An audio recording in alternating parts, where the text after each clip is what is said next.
All right, welcome everyone to episode 6 of the Phoenix Report. I'm Jack Connor. Now this episode, unlike the last one, where I was talking to David Marfitt from Breathing Theory, that definitely was dialed into what I'm doing now. But for this one, I kind of want to go back into my distant past a little bit. So gather around, kids. I want to take you all the way back to 2003, because this is the story of Lives Page. Now, back in 2003, I was a freshman in college at the University of Tampa, or UT, and it was a relatively small private school near downtown Tampa, Florida. The funny thing is about a lot of the students there were transplants from out of state. You know, you'd have a lot of kids come down from the northeastern part of the United States. So I mean, it was a cool school. It was it was small, but it was really really nice campus, and I had a lot of fun there. I was only there for 1 year. Now, one of the perks I had when I was there was that I had auditioned for and I had qualified to receive a portion of some scholarship money because I played bass in UT's jazz band, which I thought was really cool at the time. And I got to meet a lot of really cool, talented musicians while I was there. But out of all the guys, in that program, there were 3 guys in particular who had an original rock band of their own. Now, like me, these guys weren't really music majors. They were all sophomores when I was freshman. So I kind of identified with them a little bit in that way because they weren't really trying to be music teachers or anything like that, like studying music theory, but they were all really great at their instruments. They were all really passionate about rocking out, and they had a band that had a pretty good following on campus. Now, that band was called Lives Page, and it consisted of singer-guitarist John Barrett, bassist Casey Chrisman, who, as some of you may know, would later go on to play with me in Impatient Nation. That was a couple years after this, and drummer Glenn Mungo. Now, all 3 of these guys were great players, good-looking single guys in fraternities, and it's just... Could you imagine the amount of chicks these guys got? I mean, looking back on it, it's not even fair. It was ridiculous. But, these guys definitely had the world on a string at that point, so naturally, I wanted to see what this was all about. But yeah, these guys were really good friends of mine, and I've gone to their shows and just been a fan and a friend of theirs for a while. Now, about a year later, I ended up transferring to another school. It was my sophomore year. I did keep in touch with all 3 of the guys in the band. It was in December of 2004, though. I get a call from John and Glenn saying that Casey was no longer in the band, and they were looking for a new bass player. They were also looking to, add a second guitar player, maybe tweak the direction of the band just a little bit. And I had a lot of mixed feelings about that at the time because Casey was a really good friend of mine, he still is. And I was really sad to see him go, but at the same time, I was thrilled to have an opportunity like that. I had never really been in a serious band before. So in January of 2005, I became a member of Lives Page. I became their new bass player. And I joined there along with, I joined the band along with guitarist Brian Montgomery. So we were a 4-piece. And it was great, man. Lives Page was my first real band, as I said. The first time I really gigged out, and I should say the first time I really played gigs, was doing original music, and just really getting a taste of what it was like. And I learned so much from those guys every time we got together, every time we played out, and just, it was just incredible. I was with that band from January of 2005 through April of 2006. And now, that may seem like a short amount of time, and in a way it was, but during that time, so much happened at once. I got to play a ton of great venues around Tampa and St. Pete. I got to meet a lot of really cool, interesting people. At one point, we got to tour up and down the East Coast, which I haven't really even done since. We played as far north as upstate New York. We even got to play New York City. Nashville, Philly, Atlanta, a lot of different places. And at one point, we even got to open for a unknown band called Flyleaf, who would later go on to much bigger and better things. So, yeah, it was just a very exciting time, and just, really a good time for me, just really learning my craft, and just learning what it's like to be in a band, and, really seeing if this is what I wanted to do. And, so it was just incredible. There's no other way I can describe it. And, I made my first record with them, and that was an EP. It was called Note to Self. And we recorded it during the summer of 2005 and put it out in the fall. So, I was looking back, and that was wow, that was 10 years ago. It's hard to believe. It seems like it's just yesterday, but I can think of no better way than to celebrate the 10th anniversary of that first record I ever played on than to invite the drummer of that first band of mine, and a guy who I still consider to be a great friend.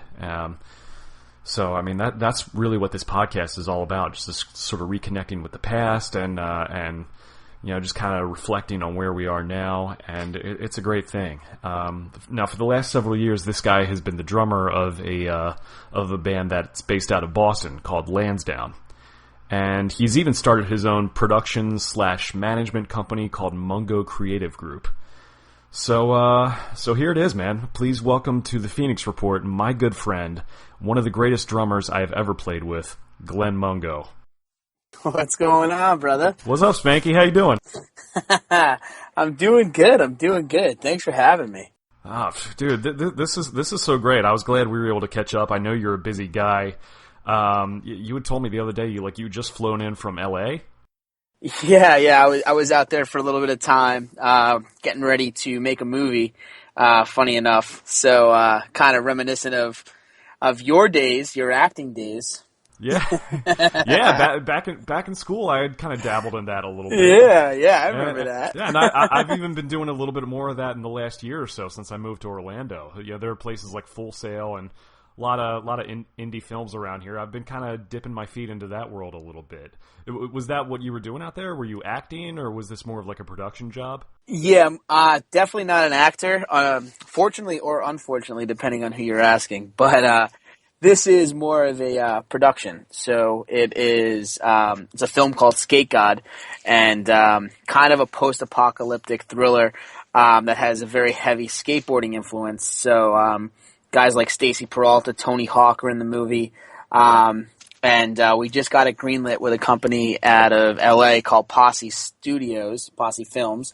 And so I was out there. My company, Mungo Creative Group, did all the branding for the movie, did all the actual art and initial direction. So from that came some opportunity for us to do more. And by that, they invited us out and said, "Hey, do you want to be a producer on the movie? You know it in and out." I was like, "Yeah, hell yeah, I do."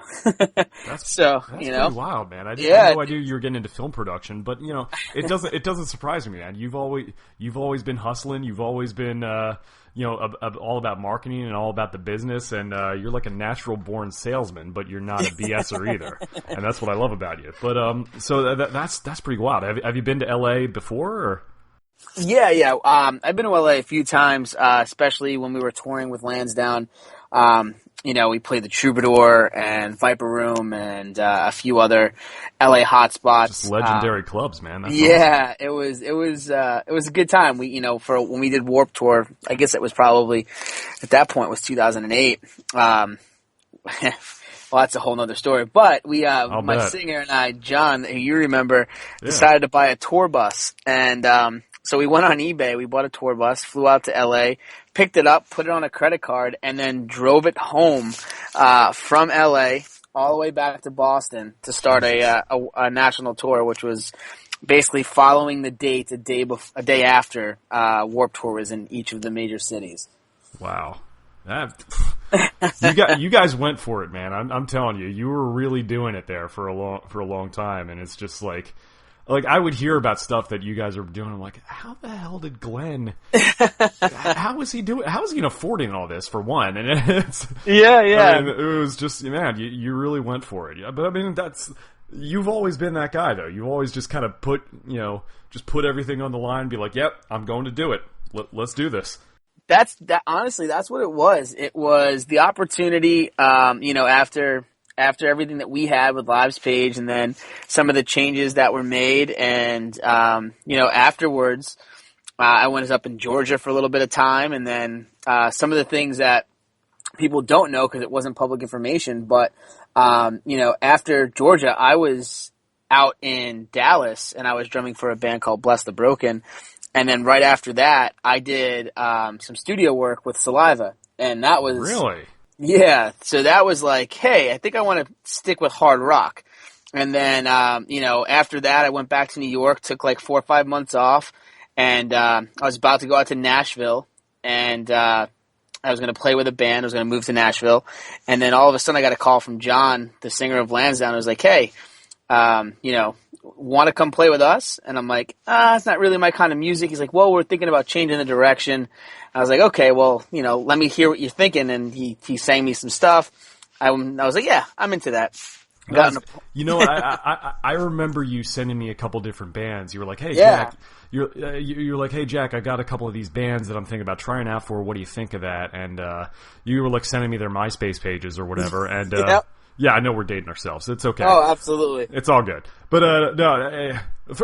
so that was one thing. But wait a minute, let's not gloss over this for a little bit. You did studio work for Saliva?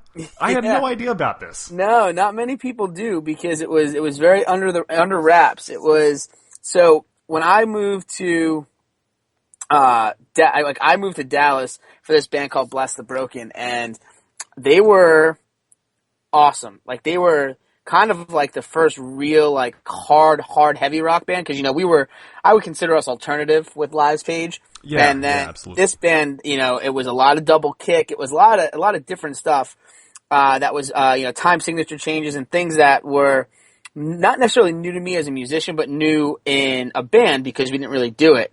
And I remember I basically did some work there, and then I had met Bobby at a club in Dallas, and we did a show with Bless the Broken, and he just happened to be there. And he's like, hey, dude, we're going to be in town for about, I guess it was like 2-3 weeks. And he's like, we might need someone to come in and just fill in on some tracks, some writing demos that we're doing. Is this Bobby Amaro? Yeah, yeah. Yeah.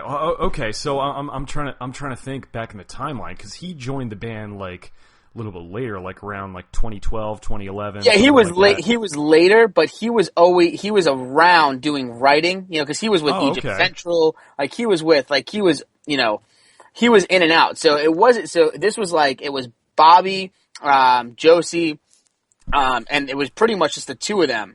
And there was another member from Egypt Central at the time who's no longer with the band. And they did a lot of writing together. Like a lot of. The one thing I learned really fast with Lansdowne when we were touring was there's so many songs you hear on the radio that were written by other bands for other bands. It baffled me, because when I first started into that world, I was just like, so wait, Chad Kroger has written songs for this guy, and this guy, or like, Tom Avail is written for this guy, and you're just like, but you're a rock band. You write rock music. Why aren't you writing your own songs? And then you start going out on rights and you realize you want something different, So it was a cool little collaboration for about 2 weeks. So you were writing, you were like doing some of the songwriting, or were you like actually recording drum tracks, or recording drum tracks? Yeah. So they had ideas, guitar riffs or vocal melodies that they would lay down, and then I did probably 5-6 sessions with them. And would come in and they say, hey, here's the idea. We, throw it to a click track and just lay down some backing tracks. And at the time, MIDI wasn't as big as it is now. So it'd be almost more of like a demo. Yeah. It was writing demos. So they were just pitching songs, like they were like, that was, just think about that. That timeline was right after Josie released the song with Chad, probably 2 years.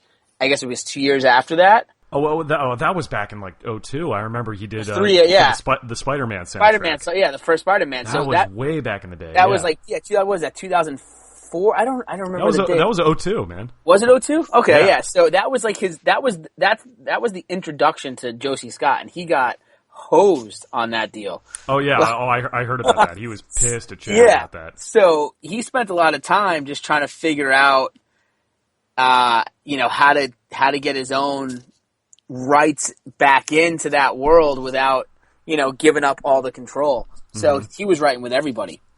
Oh, yeah. And I think that's where it started. And then after Egypt Central kind of, was in and out of what they were going to do, Bobby transitioned and they finally made it official. But those guys have been playing together forever. That's crazy. And of course, Bobby later ended up replacing Josie in Saliva. He's the singer for Saliva now. It's wild how that stuff works, man. I had actually met him at a show in Cocoa Beach a couple years ago, and back then I was with Impatient Nation, and I was just like giving him my demo. I was like, hey man, if you're ever looking to produce or anything like that, and he ended up emailing us, but nothing ever came out of it. But it was he did a pretty good job, and he's still with them now. So they're still doing their thing. I have no idea what Josie's up to right now, but that's another story. No, even guys. One of their touring musicians that I was friends with, Jonathan Montoya, he played with them from like 2007 to 2010, and then if it's just you start to see it. He came back in 2015. Eric Bice, who's now I don't know if you remember if Eric. He's actually no relation to Bo Bice from American Idol. No relationship. All right. I was curious. Zach Myers from Shinedown played with them. And then even Derek, who was in Adelaide's Way, was just filling in on bass for a little bit of time. For Dave Novotny, yeah. Yeah. So it's crazy to think how things kind of happen. But that was the first addiction that I really had to rock and hard rock, and I was like, okay. If this is where it's going to get, if I'm going to do anything, I want to do this kind of music just because it was so much fun to play. Really? So playing with me all that time, none of that rubbed off on you before? I'm just saying. Oh, you started the trend, dude. You started I got to start doing this. And that point, that's when, you turned me on to Miles Kennedy. You turned me on. I remember being in the car with you and John. I was like, hey, listen to this, and then popping the first Alter Bridge record. I love that record still today. Oh, yeah. And it's one of those things where people are just like, I remember then seeing Rockstar and realizing Mark Wahlberg wasn't really singing and it was him. Yeah.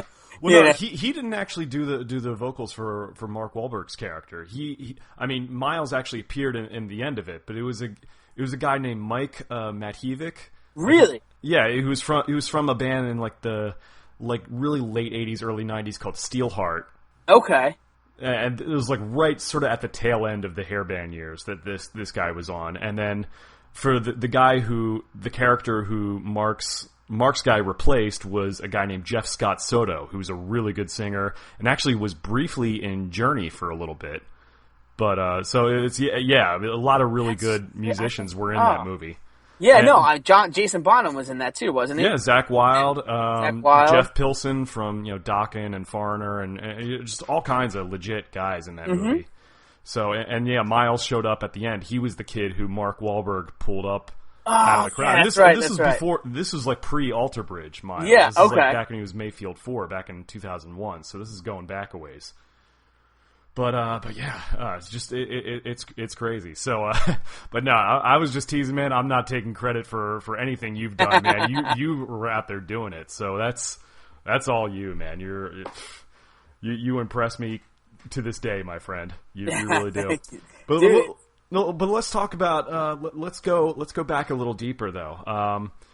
Growing up in Long Island, I remember you told me that you told me a long time ago that one of your early drum influences was Keith Moon, that your dad was a big Keith Moon fan.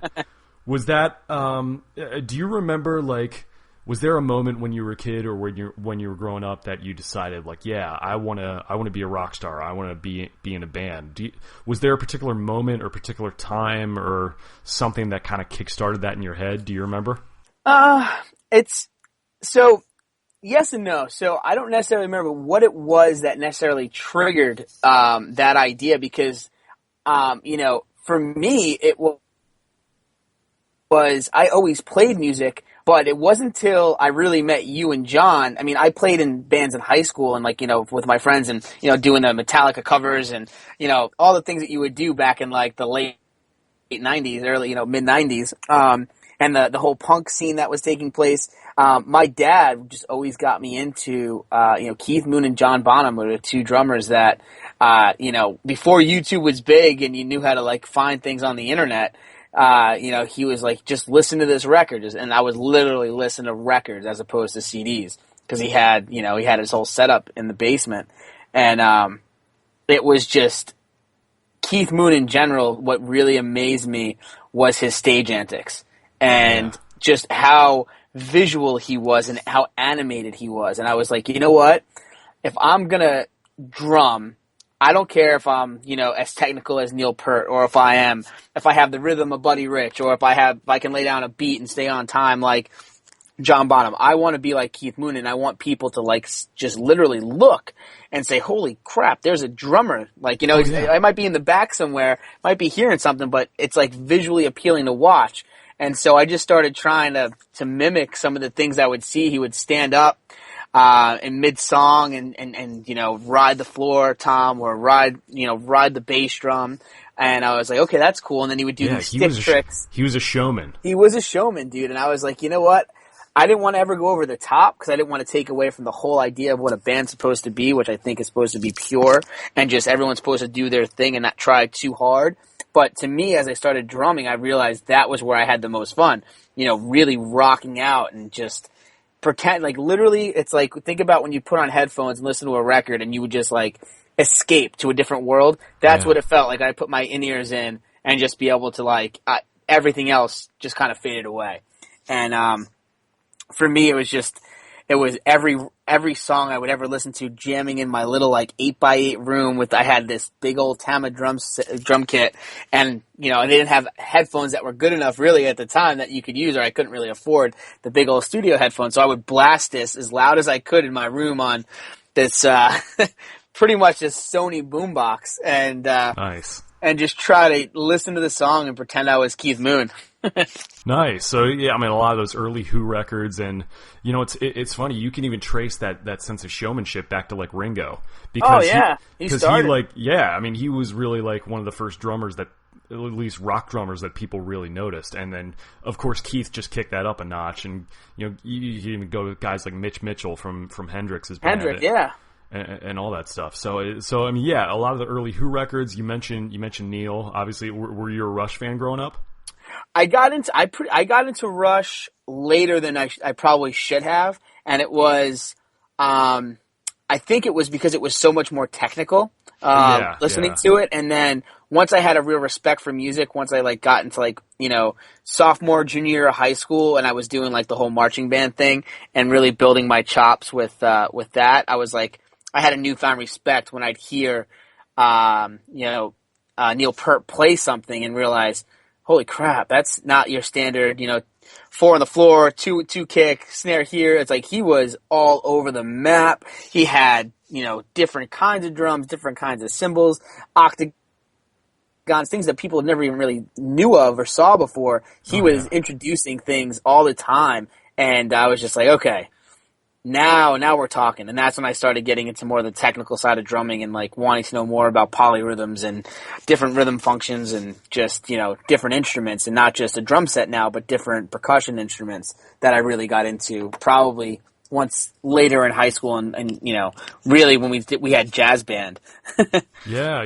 It's crazy. That's the thing I've noticed about like drummers in general. They tend to like, and I don't mean to stereotype, but it's like they tend to eventually like go towards the prog and technical stuff, because after a while you just need to be challenged. I guess you need to have that like okay, well I've done a lot of what I can do. I can play a basic beat, and nothing against guys like Phil Rudd from AC/DC, but sometimes like you want to like do that technical stuff, because it's like I think you guys just get bored sometimes. You just want to do more stuff. Oh yeah, absolutely, it happens. And I mean, till this day, I'll hear things that perfect example, and some people may not know who this is, but Tito Fuente is a big Spanish drummer, percussionist, and with drums, it's the idea of the rhythm that I think drummers get hooked on, and when someone has rhythm. And Tito Fuente, who I got into late in life, is just this incredible percussionist. And now at at 31, as I date myself for real. Hey, I'm there too. Really. Yeah, it's all good. As I get older, I have such a newfound respect for guys who just were so much unknown to, a lot of the mainstream, because they didn't care about if they were known or not. They just cared if they could, guys that worked on tons of records that are studio musicians that have chops that are 10 times what these guys in bands have, but they're behind the scenes because that's who they want to be. That's what they want to do. And now seeing it and meeting these people and playing with these people, I just have a newfound respect for just the grinding studio musician, as we call it now, because it's a grind. And these guys, especially down in Nashville, you have musicians that are just insane to watch. I mean, you got musicians growing on trees out there. It's got to be such a tough thing to break into, but it's got to be great work if you can get it. Oh, absolutely. Yeah. Like, I think you look at guys like Josh Freese or Kenny Aronoff. Those guys have played on like 1 million records. Josh Freese is such a badass. Yeah. Yeah. I mean, it's just like what has he not played on? It's kind of ridiculous. Have you ever heard any of his solo stuff? Not really. Yeah, I'd see me neither. But he's got so many. I remember when he dropped, what was it? Destroy Earth as Soon as Possible. Which was like I don't know if it was his first or second solo release. I can't remember off the top of my head, but, it was killer. And, then hearing him with 9 Inch Nails and, or seeing him, I saw him live with Lenny Kravitz, which was right on. Yeah. Well, awesome. what does Josh Freese do on his solo album? Does he also sing Everything. or play guitar? Or, okay. Yeah, I mean, he does a little bit of everything, but it's pretty much just him, at least on this solo, the first one. He played everything, oh, wow. vocals, keyboards, bass, guitar. Oh, cool. I didn't know he could do that. Yeah, That's awesome. he's a super talented musician, but he started like a lot of guys in a cover band, Yeah. and here he is now as one of the best drummers alive, and came out of nowhere. Really, back in, I guess it had to be, he really started taking popularity. I don't know if it was Daughtry where it was that was the real hey, when Daughtry after American Idol, and then all of a sudden he started putting out records. Right. And Josh, I even remember back in high school he played on the first Perfect Circle record. Yeah, Perfect Circle. But yeah, so people like us would know Perfect Circle, but the mainstream still was right. Still so unaware. I mean, because it was Daughtry was the first real kind of opening up what rock music could be, at least for me, seeing it that way was when, hey, it was on TV, so now people will start listening to it. Then you had that whole modern rock era that took place, that cock rock, as they call it, that came into light. You could say that. I gotta give credit to Daughtry, man. He really he was the first real rock guy to kind of go into that world, into American Idol. Yeah. Because, Idol was so huge back then, and it's just,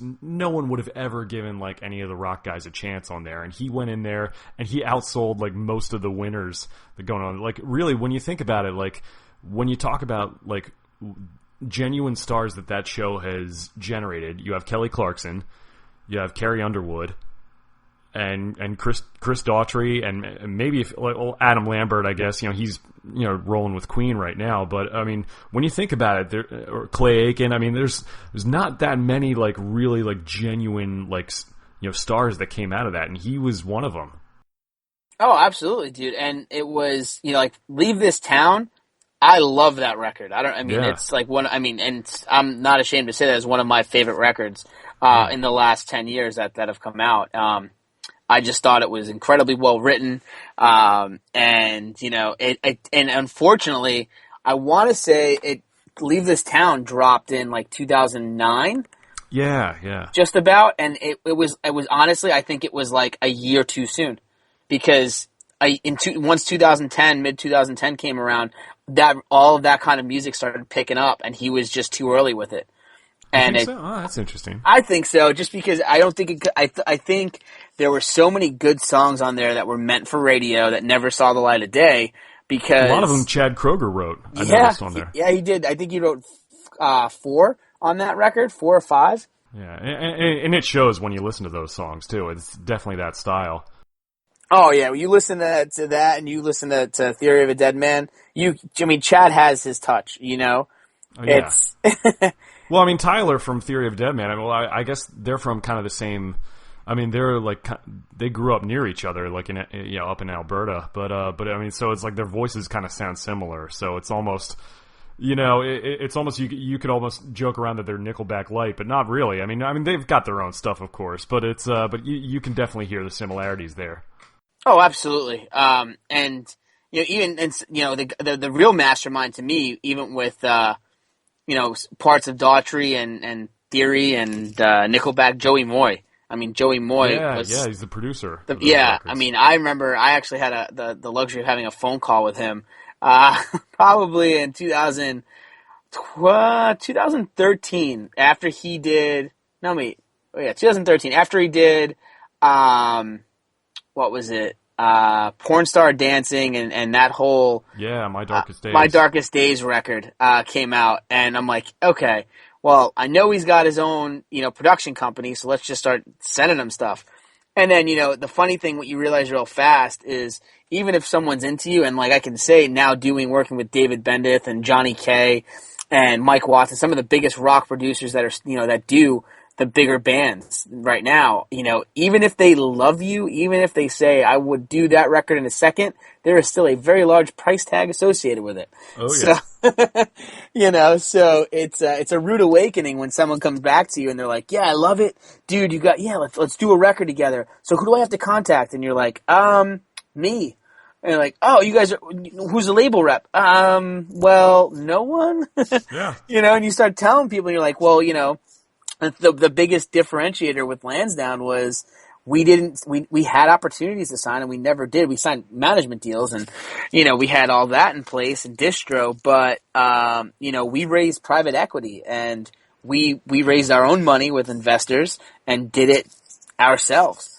So you almost have to do that nowadays. Nowadays you have to, man. I mean we had even seen like the business kind of shift that towards that, like even back when we were in school, like we had seen it kind of start to do that, and now it's just changed so much even from back then.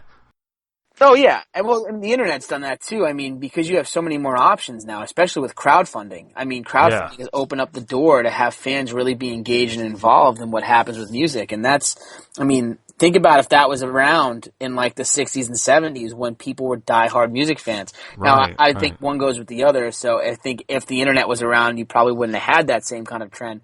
Right. However, there were such avid fans back in the day that if this was a platform or even something close to it was around, I don't think we would have ever saw rock go away ever for even, the little bit of time that it did in the early 90s.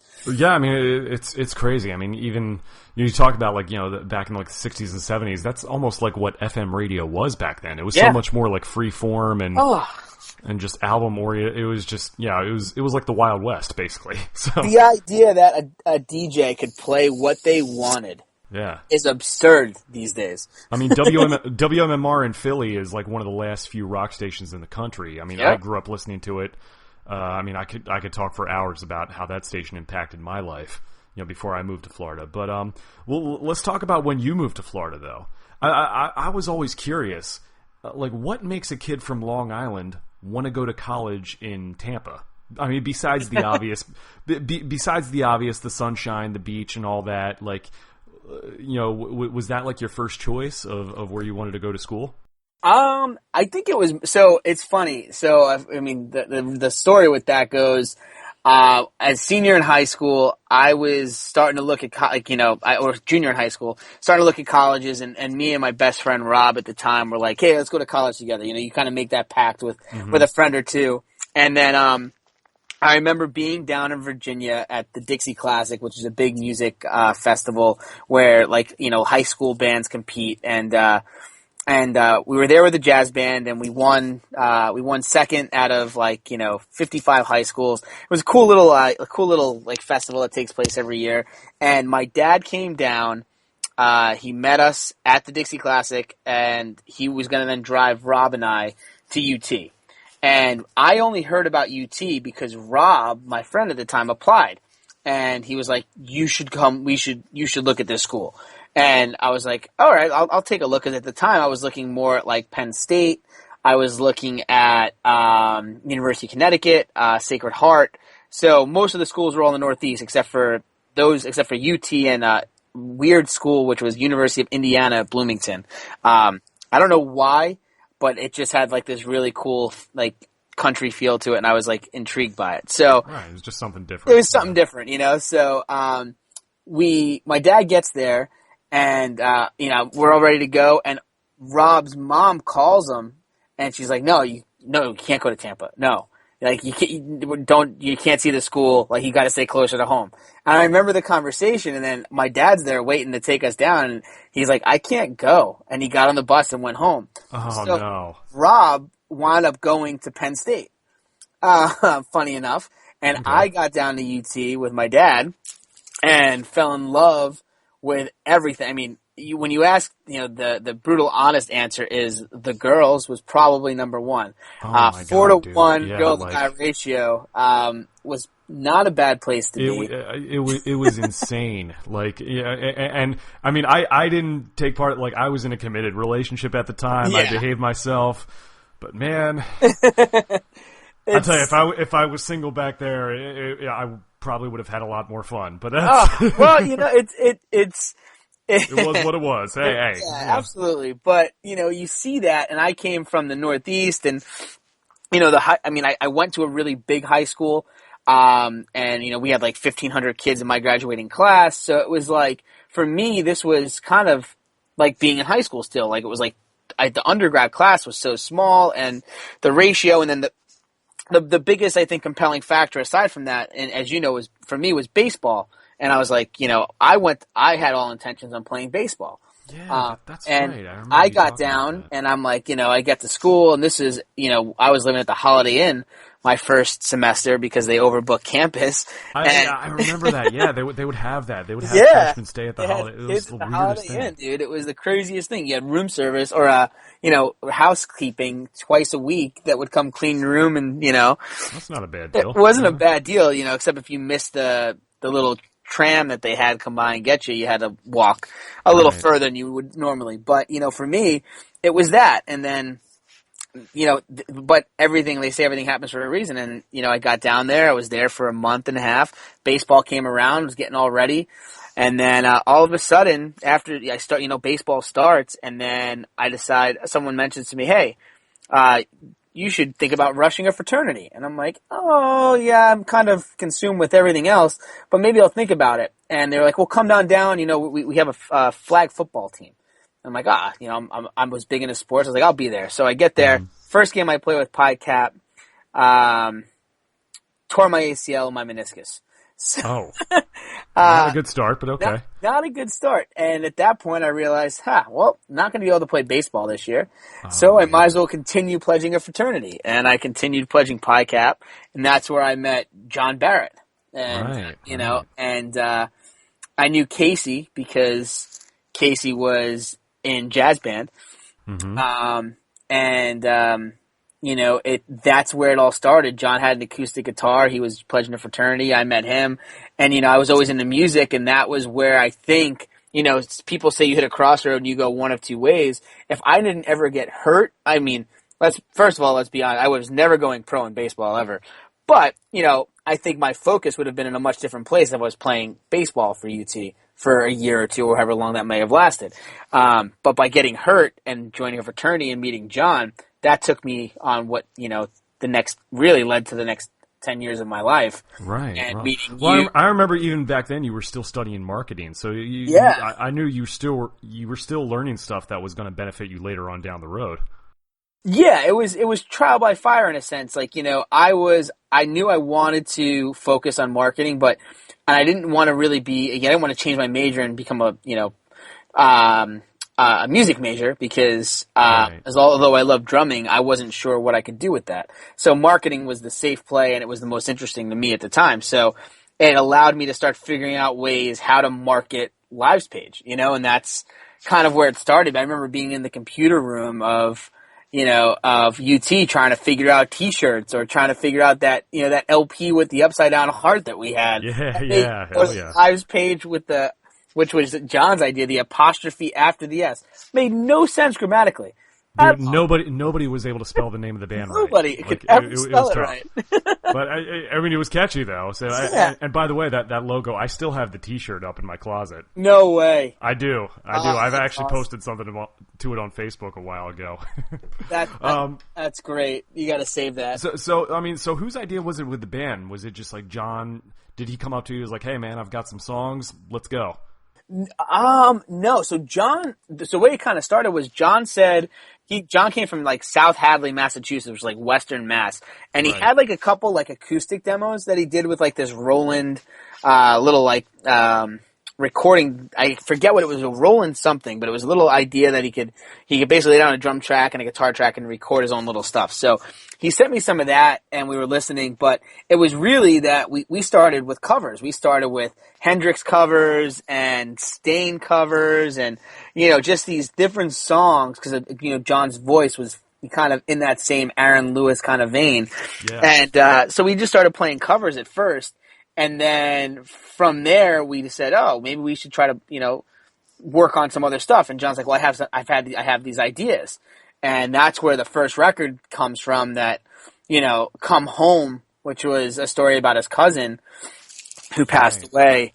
That was the first song that we really did together, me, him, and Casey, and it just kind of branched off from there. And Dr. Jeffrey Tracer was nice enough to let us use the music room. Yeah. We'd be able to jam out there at like the randomest hours.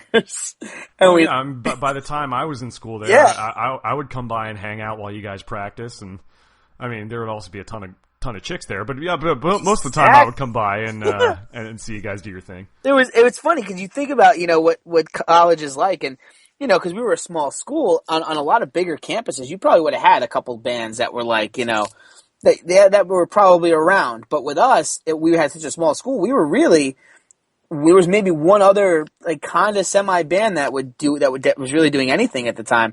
So, because we were such a small school, it spread quickly. And that's when, if you remember, like the Mousetrap, which was that little bar across the street from campus, was the first real venue that let us.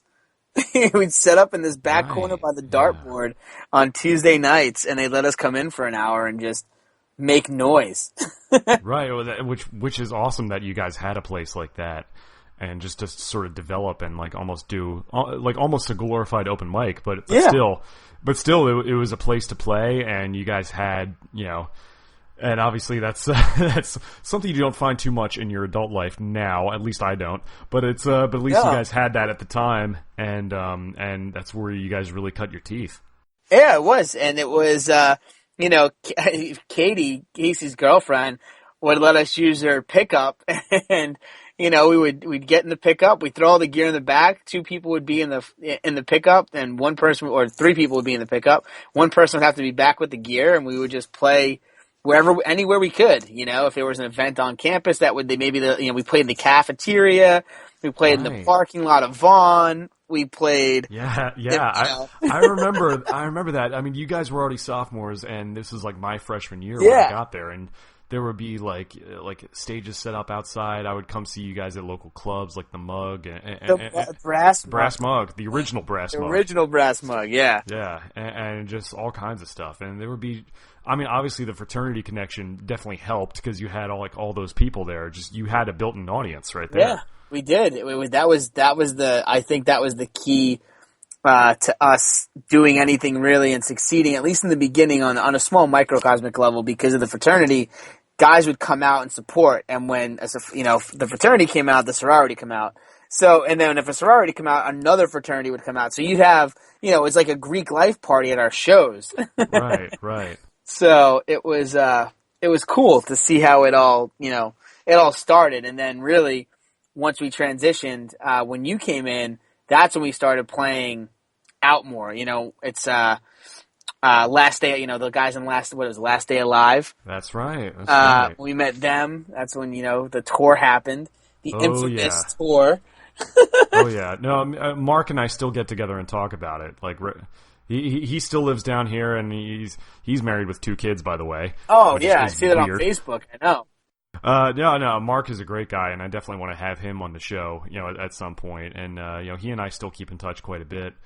But yeah, like, we always get together and, like, just talk about just all the crazy stuff we got into back then. Yeah, it was crazy. I mean, when I kind of came into the picture, you guys knew me from jazz band. And so, like, I had kind of come to the shows. Like, I mean, I wasn't a frat guy. I wasn't really into that scene. But, like, I was just curious to see, like, what was going on musically around school. So I would kind of check that out and pop my head in. And, of course, we kind of connected on that level. So when the time came for you guys to look for a bass player and to kind of reorganize the band, you guys gave me a call right away. And I was psyched. Yeah, dude, I remember that. I mean, that's one of the pieces I still remember clear as day. It's, it's all about, like we talk about, you look for someone you get along with that you can relate to, but that can play. And I remember you had the chops when it was, and you sung. So it was, right. We didn't have any of that, when we were just a 3-piece. So it opened up the door musically to be able to do some things a little bit differently, which was awesome. Yeah, and bringing Brian in on second guitar was really great. Kind of added that extra boost a little bit. It definitely became sort of a harder rockin' band by that point. It started moving in that direction, I think. And I think it at that point, we started looking at, should we put out some more songs? And that's when we started doing, For You and I got to try to remember these track listings off the top of my head. Where I Want to Be. Where I Want to Be, For You. And what was the other song? Now, we put Come Home on it again. I know that. Yeah. You guys put that track. Put that back on. John had an acoustic deal. It was called One Step Behind. One Step Behind. Yep. And but there was one more track on there. For You. I still have a bunch of old CDs laying around my garage. By the way, no way. Oh yeah, I still have a bunch of them. Oh, I got to get a copy. Original package and everything. Oh, definitely got to get a copy. Oh, well, I'll send you a few. They're collector's items, man. I know, dude. I honestly, the one thing I've wanted to do is I wanted to create like this, not like what is it? I can't think of the word I want to use. Like a display case, and I wanted to put, the 2 Lives Page records. I wanted to put some of the other stuff I've done, and I wanted to put the Lansdowne stuff in there, and I wanted to make my own little thing for my office. And that's the 2 records I never could find because I've traveled and moved so many times since then. Have been Lives Page related stuff, and well, you can cross one of them off the list because I'll send one of those bad boys to you. That's awesome, dude. I appreciate that. Yeah, absolutely. And so we went into the studio. That was in Tampa in Ybor at Red Room Recorders with Mark Prater, and that Mark Prater was an engineer producer, and he'd also played drums with a lot of bands. Like I think he played with Iced Earth at one point. Yep, he did. I think he like toured with Sebastian Bach for a little bit. Yeah, completely flipped my lid because I'm a Skid Row nut. So I was like, oh my god, you played with Sebastian. I was geeking out. Which, I mean, I tended to do anyway, because I was just a geeky kid, and you guys were these cool frat guys. People were like, what are you doing hanging around with that guy on bass? But, it was what it was. I think we had a pretty good chemistry back then. Absolutely. Yeah. So, I would agree. So that was, we did the record, and the thing I remember about the tour, I remember we would get together with the guys from Last Day Alive, and I think it was like you and Bosco mainly like booked all the clubs up and down the road, which is still like crazy. I remember we were at like a Chili's or somewhere in Valrico, and you guys would be on the phone just calling club owners and just it's funny to this day. People ask me like, hey Jack, we're thinking about going on tour. We know that you did that back when you were in college. What was it? I'm like, I don't know. It was Glenn and Brian Bosco just calling dudes out of the blue. I'm like, I don't know how they did it to this day, God only knows how many places you guys must have called, but we found a way to make it happen. Honestly, it doesn't change much even as you grow. It's I remember some of those calls, and you try to leverage, let's try to get into Philly because Jack's kind of from Philly. Let's try to get to Syracuse because Brian's from Syracuse. Let's try to get on Long Island because Glenn's from Long Island. That's how we started pinpointing these markets, and then from there you just try to find a club that is like either up and coming enough or still off the map enough to where you can say, hey, we're coming to town. We're probably not going to draw anybody. Can you put us on some local support and just give us gas money? And, you send out records and you send out these press kits and all these different things. I mean, it was great. It was kind of crazy when you think about it because you not just had one band, but two bands from out of town. And it's like that had to be a tough sell, but we were like, we'll open. We don't care. We'll do whatever. And it didn't matter. I think you guys found Phase 9 that way, which, those guys, to this day, I keep in touch with those guys on Facebook. I still talk to them, and they've all They were just incredible. Yep, that was the first band where I was like, how is this band local? Like, bro, I listen to their record now, and it holds up. It does. It really does. Dude, those are some... Nick, he is a phenomenal drummer. John, great guitarist. There were so many people... Anthony, they still, John... Kenny still does a lot of stuff on his own as well. Yeah, Kenny... He's all over the place. Lauren, too, she still plays. But they were the first, when we played that show, I was like, oh, man, these guys are badass, And you're like, how, if they're unsigned, then how is that possible? And I remember that, and then they got their deal. They got their deal with, who was it? I think Atlantic. Or it was Atlantic or Epic. I can't remember. It was like Atlantic or Capitol. Or no, it was Capitol. It was Capitol. One of the really big labels. Yeah. Like the big. It was Capitol because they took I remember the photo of them on top of the building. Like in LA. It was just it was just nuts. And man, the whole time I just remember us driving into New York and into Manhattan, and I'm just like, bro, if nothing else happens with this music thing, if this is all it is, I can take this to my grave that I toured with my band and played New York City. It's just... I remember John and I were backstage before our show. We were like, dude, did you ever think we'd be... he's like, dude, did you ever think that we'd possibly be up here? And I was thinking, every day, man. Every day. That's all I would think about. And, we got to do it. And it was in a little, club in Greenwich Village, and it's and that's just one of those things. Even Brian and I got together a little while ago before he moved. He's out in Denver, Colorado now, but before he moved, he and I got together and it was like, dude, we got to tour. So many guys don't even get to do that. So it was just maybe we didn't make it big or whatever, but we still got to do that, and even if it was just for a little bit on a small level, and we got to we'll be able to tell our grandkids that we got to play in New York City with our band.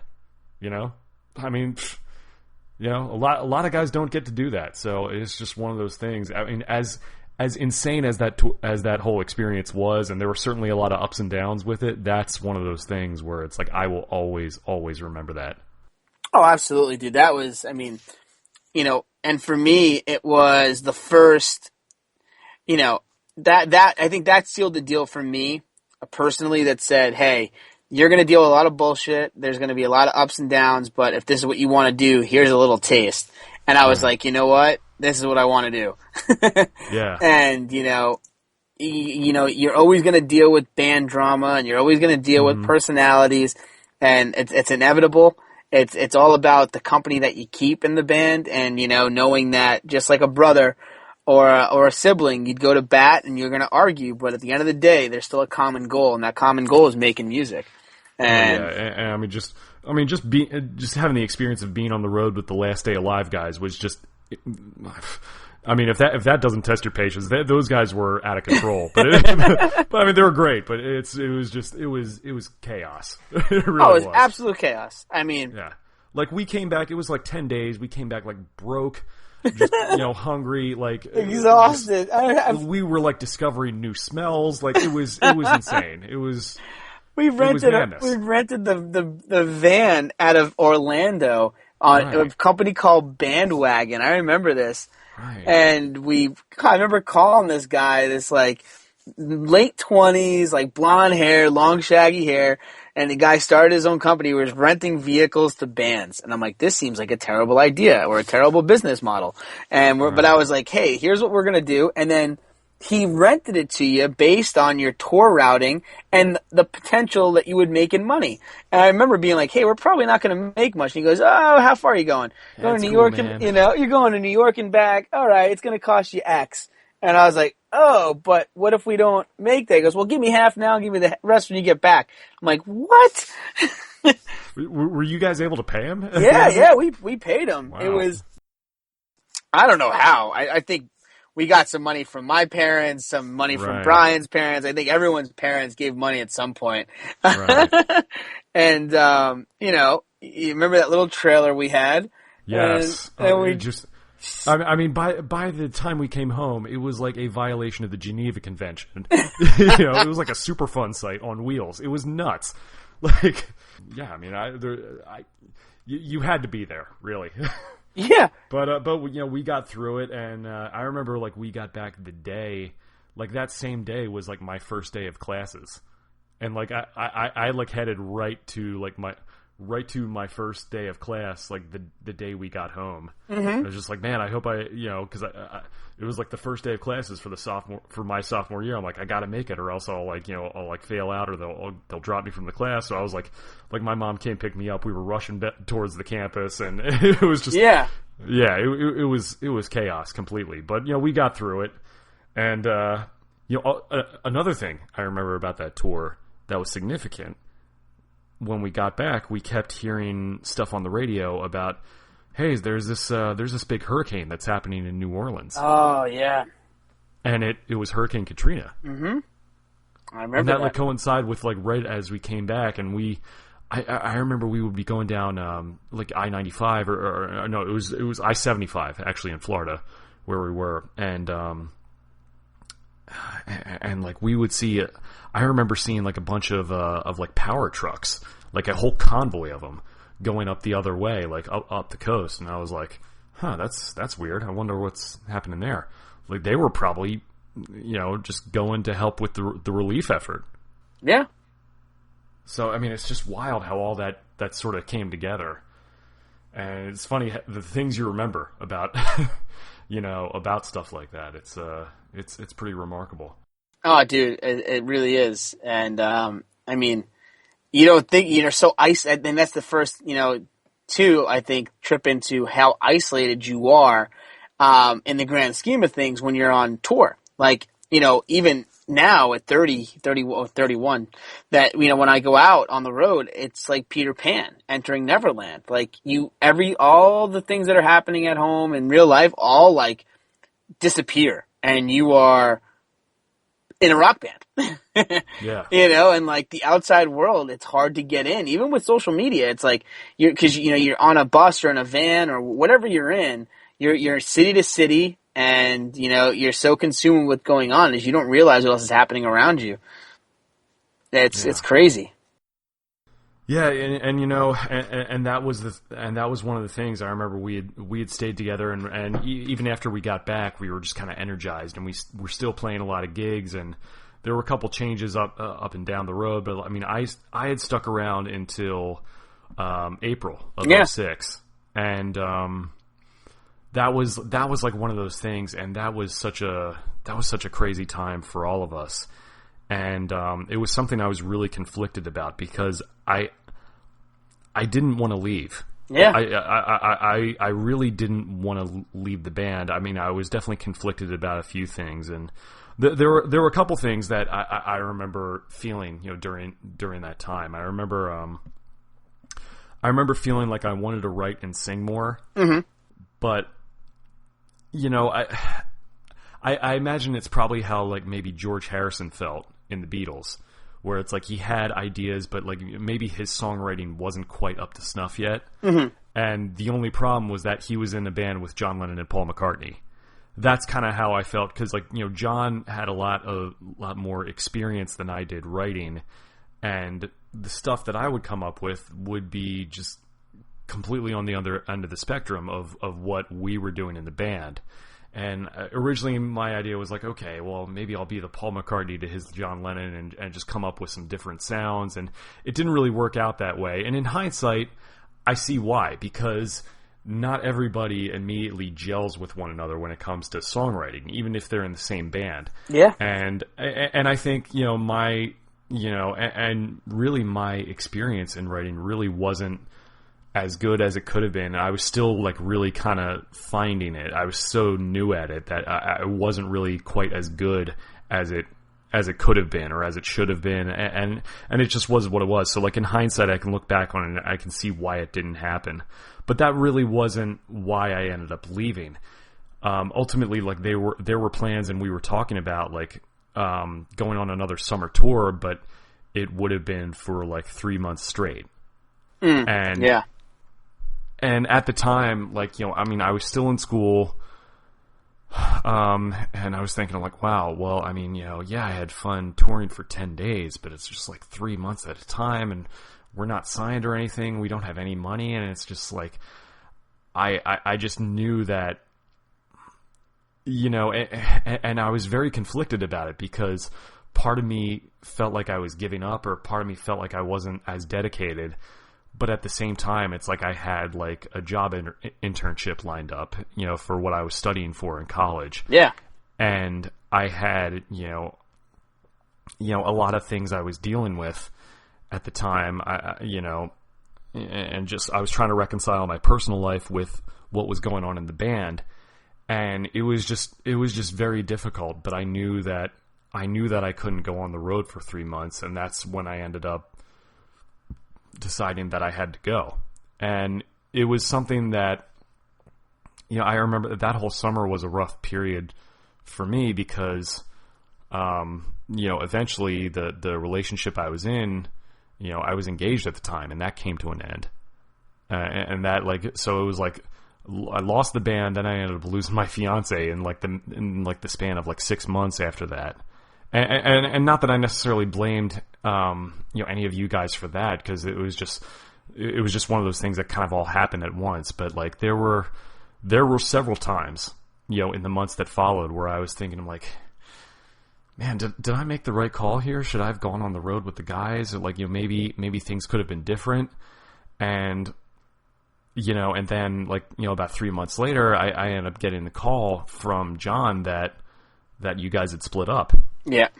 And that was, and that was the first time I had talked to John in months since then. And it, in a way, it felt good, because I was reconnecting with him and kind of rebuilding the friendship. But at the same time, it was tough, because, it wasn't an amicable breakup between you guys. And I don't, to this day, it's very tough for me, because, I consider you a friend and I consider him a friend. But I know that you guys had a falling out with each other, and I don't remember exactly what the details were. Something had to do with recording, or money was involved. I don't remember what it was exactly, but I remember even going on the MySpace page, the Lives page, web site, and not seeing his name there. I'm like, what are you talking about? How can it be Lives page and John not being there? That's it was just wild to me. But again, I know that was such a crazy time for both of you guys. And you don't have to go into this if you don't want, but, what exactly do you remember about how that all went down? Or, do you even want to talk about it? I don't know, what? Oh, yeah. What was happening? Dude, it's kind of, I remember most of it, bits and pieces, but, I think the biggest issue at the time, was twofold. One was, we were butting heads a lot, and I think because there was a big personality difference with, the way he approached things and the way I did. I think it was a maturity issue on both our behalves. I don't think it was him or I in particular. I think it was just a combination of, being young and not knowing, what the right way or wrong way to go about this and approaching this was. And then the other piece to it was the dichotomy of the band at the time. At that point, I want to say it was after you left. And Brian was already gone. Brian was already gone. That was another thing that I was kind of sad about because I had really missed Brian, and even though we had played a long time after he was gone, so that wasn't really why I left. But I remember I was like, man, I really missed Brian because to this day Brian's a great friend and he and I really always got along great. But yeah, by that time, I remember when I left, I remember Chris Affleck was on lead guitar. He was on guitar, yeah. And I think you guys got some dude named Mike. Mike was on bass he was from Lakeland, Orlando area, but originally from Connecticut. And we were trying to, and that was pretty much it. And, I think at that point, I was so close to John, his personality was just a little more brash, so it kind of, it rubbed Chris and Mike the wrong way sometimes, Right. And I think that the way he went about talking about things in general wasn't really their style, and I was much more laid back. John was a complicated guy. Yeah, but most musicians. And I say this out of love. I love John, but I remember even in the early days, I didn't really get to know him until I had joined the band. I had known you and Casey for a long time. John and I would kind of see each other in jazz band, and be hey, what's up, man? But I didn't really get to know him until I was in the band. Yeah. And I think, and I think he was one of those guys who seemed a little standoffish at first until you got to know him a little bit. Mm-hmm. And I think he had a certain way of going about things. And I could see how that could have rubbed some people the wrong way at the time, but again, I think each of us was guilty of falling into some of those traps that a lot of guys at that age fall into, and that just comes from inexperience. Absolutely, it comes from inexperience, and at that point, the other big thing I think was direction, and I think John kind of wanted to stay in the vein in which we were and was very set on how the song should be done and, Mm-hmm. How he saw them happening. And at that point, mostly being because, Warped Tour was becoming more and more popular. Some of these new bands that were coming out had a kind of an edgier twist and vocals were a little different. Right. John's vocal style, and it's hard because when you bring in a guy like Chris at that point, who was super talented musician, really was, he had an incredible voice, but it was way different than John's. So you had these two different voices that at first we thought was going to be the perfect blend. But, right. Because my voice was certainly different than John's. Yeah, yours was too. It was it was, you had these different voices that would work and blend really well together, but then you had, you kind of you're at that age and you're just trying to figure out what's the right move. And there's no right or wrong, maybe, but, I think now looking back on it, I think loyalty would have a lot more to do with it. And I probably, although bickering and fighting a lot more with John, would have stayed with John, but at the time, I just didn't agree with the direction that musically that he wanted to go. Right. And, it was well, I had to make a decision. Do I stay in Tampa and continue doing this, or do I take a chance and run with my gut and say, let me move to Atlanta with Mike and Chris and maybe start the next chapter of whether it's Lives Page or whatever it'll be. Yeah, I think they later went on and started a band called, I think it was Hollywood in September. Hollywood in September, yeah. And funny enough, that was without me. That was Shane, Chris's brother, came in and drummed at that point. Yeah. I remember that band came together and you had already moved on by that point. Yeah, it's similar. I think, everything happens in different ways, and it was, I still to this day, one of my biggest regrets is, what happened with John and I. But it's, it's been so long, who knows? I don't even know, have you guys even spoken since then? It's been so long. I haven't, don't know. And, I mean, he was, I would definitely consider him at that point back then probably one of my closest, if not closest friend, because we lived together, we played together. Even that summer, after I guess it was 2005, we got that house in Tampa, and I remember that. Yeah, beat up whole house. Yeah, and we lived there. There were more than a few parties that went. Yeah, there were. That I was attending. Yeah, it was it was literally, that was the closest thing I think I ever really had to after reading The Dirt by Motley Crue, that was our version of the house. Right. And it was, and then I remember his parents bought him that Corvette. And so now you got two guys in a rock band driving around. A Corvette that never fit any of the gear. No gear. Yeah, it Zero was so gear. tiny. It was not practical at all. But it looked good. It looked good. And then what happens? Well, the drummer has to go get a Jeep Cherokee. That thing breaks down. Then he gets a Volvo station wagon because we have to take gear places. So I was the one that had to get the gear. Or you just call your bass player who lived at home and borrowed mom and dad's cars. Yeah, exactly. That would work too. I'm just saying.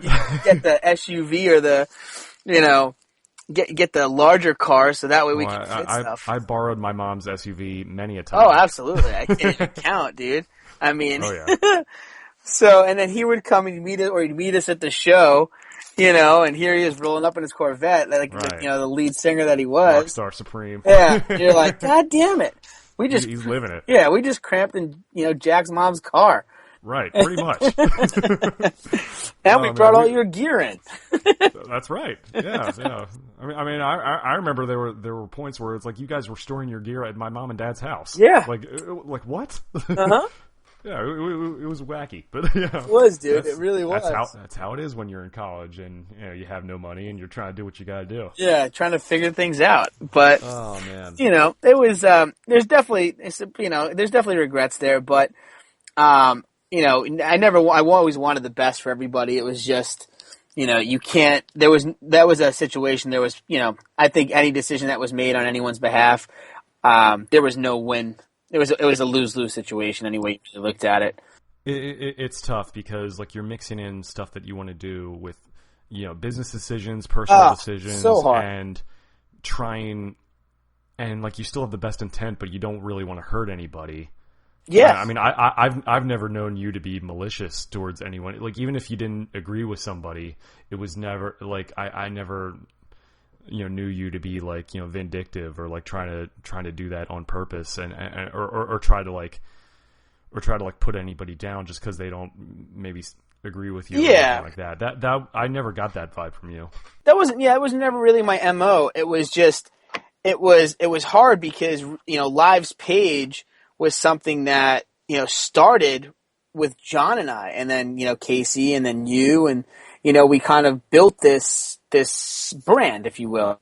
And when you have two founding members that are now conflicting, and you've worked so hard on John and worked so hard on these different songs, and I worked so hard on the branding and the marketing. It's like you have these two different animals, and so now you're saying to yourself, well, so one person worked on these songs.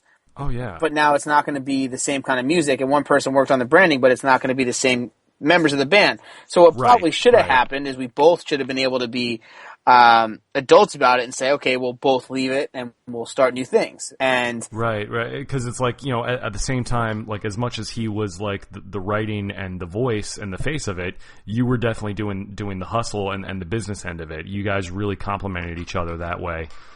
And so I mean, but yeah, it's always tough when you get into that. Okay, well, who owns the right to the band name after in exactly the event of something like that happens? It's a tough call. So and you hear these tragedies and these stories about how band members get into these feuds, and I remember always saying to myself, I would never do that, and then it happened, and I'm like, at that point, I don't know, I guess we were 22. 21, 22, let's see. Something like that, yeah. 2006, yeah, so 22 years old. I didn't know any better. He didn't know any better. And it was, we made a gut decision, and then at that point we were in this fight and this argument that it was like, now what do you do? Well, try to get the MySpace because that was the most important thing at the time. Right. And then that's what we did. And, and then, that only really, I guess I'd say Lives page continued without John for, I guess I would say probably 8 months. That was it. Was it that long? Six for some reason, months, like, wow, I didn't even think it was that long of a thing. Well, let's see. It happened you left in April, right? Yeah. So this happened like 2 months later. Right. Like the whole bringing in Chris and Mike. Right. So that was end of May, and then I left in December. So maybe you're right. So maybe it was like September to December when I was living in Georgia with Mike and Chris. So maybe 4.5 months, yeah. And I remember hearing about all that stuff going down, like sort of on the sidelines from like keeping tabs on what you guys were doing. And there's part of me who was thinking, it was like, oh, wow, because I would have mixed feelings about it. There would be some days where it would be like, oh man, I'm glad I got out of that situation. But there would be other times where I would feel bad, like, oh, maybe if I was there, maybe I could have like stopped all this from happening. And it just, kind of guilt that you feel because just, from trying to please everybody, and which I was definitely guilty of trying to do that. Absolutely. But I was always, like, kind of like the peacekeeper or whatever sometimes. But yeah, you were the voice of reason. Well, I tried to be anyway. Yeah. But I mean, it was what it was, and so I mean, after that whole sort of thing kind of imploded, you said you bounced around for a little bit. You went to Dallas, and then you ended up hooking up with the guys from Lansdowne, and you're still with Lansdowne, aren't you? Technically, we're still around. It's we've gone. I mean, I will say, Lives page set me up to want to be a musician, and Lansdowne kind of knocked it home because, I mean, I've done things with Lansdowne that I would have never in my million years thought I'd ever have the opportunity to do. So, from being able to play with some of my, favorite bands and open for them and tour to, I've traveled all over the world playing music. So yeah. I mean, you've done like USO tours. Oh, dude, USO tours, AFE. Yeah, we've been to Afghanistan, Kuwait, Kyrgyzstan. I've played on aircraft carriers coming into the harbor in New York, and for Fleet incredible. Week, I've played on submarines at Groton. Gone to Camp Lejeune, which is a Marine base, and filmed a music video for iRobot, which was awesome. For the Will Smith movie? No, iRobot, the company, okay. little like robots that not only most people know it for the consumer products, which are they vacuum your rugs and stuff, but they have a whole side. I know what you're talking about. A whole side of military stuff where they actually help defuse bombs. And I remember getting to control those things down in North Carolina at Camp Lejeune. But so we did that, and we then with a lot of sports marketing and placements. I got to play at Patriot games at halftime and opening day for the Patriots and Bills, and then licensed music to the Jets. I remember like the Jets were using one of you guys' songs, and it was just the whole time I'm thinking like, how the hell are they doing this and they're not signed? Yeah, like it was mind boggling to me because not to say like you guys weren't exactly like household names across the country, but you were still doing some big stuff. Yeah, it was, John and I both approached it like a business, and, we went through, like most bands, you go through different managers, but managers are key. Booking agents were key. I mean, we were rep by the biggest rock management company at the time, and we were being booked by the agency group, which is one of the biggest booking agencies in the world, and we were unsigned. But we went out and raised $250,000 over the course of 3 years between, private money. And that allowed us to work radio singles and film music videos and tour. And then, what you start to see is radios where you start to make a lot of your money. And I remember when our first song debuted on Octane on Sirius, and I was like, holy shit, we're doing this. And then, we made our first record, A Day in the Life, which is an EP we made with a guy by the name of Paul Trust down in Delray Beach. And that was our first real big producer that we worked with that was like, you know, kind of introed us into that world.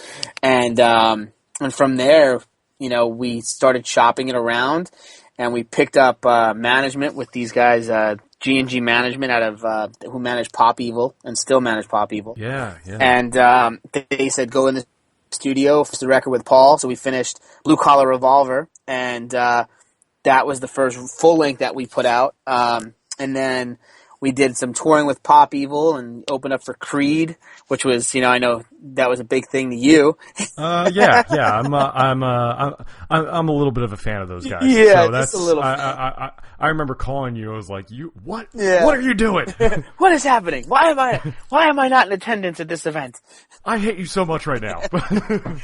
That was definitely one of the craziest things, you know. And I remember too, you know, Johnny Damon, who is played for the Red Sox, and him and Kevin Youkilis were at the show backstage, and like they were telling us how they were fans of the song "Watch Me Burn."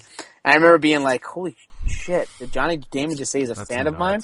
You know, and then we, like, you know, I remember when, like, you know, with our old band, when like I first heard like For You on the radio, 97X. 97X. I was like freaking out. I was like, oh my god, my song is a song I played on is on the radio, and you guys, you know, took that and even kicked it up another notch, you know, with the Sirius thing and all that stuff. So I can only imagine what that must have been. Oh, dude, it was surreal. I mean, Sirius was great, but you know, I would remember being in, like, you know, before we were on a bus, being in a van.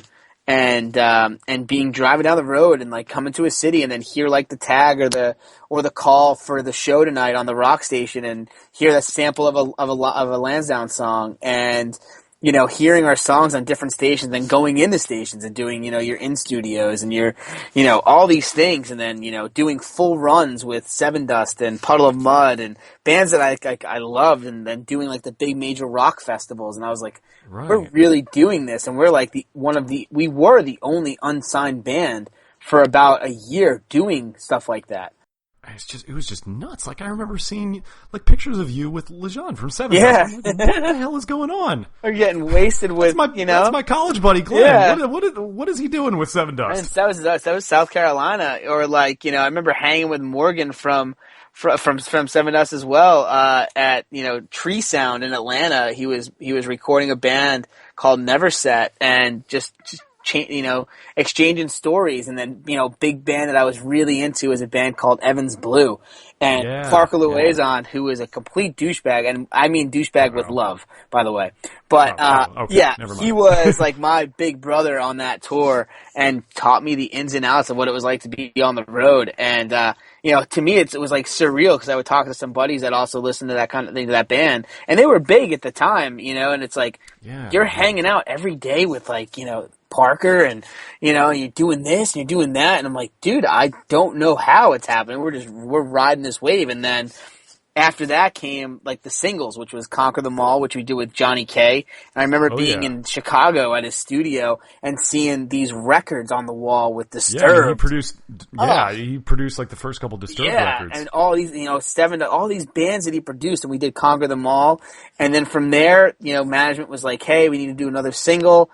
After Conquer Them All did everything that did, that really kind of broke us in that scene. And then we did Back to Life with David Bendeth, who did all the Breaking Benjamin records and the Paramore record in New Jersey.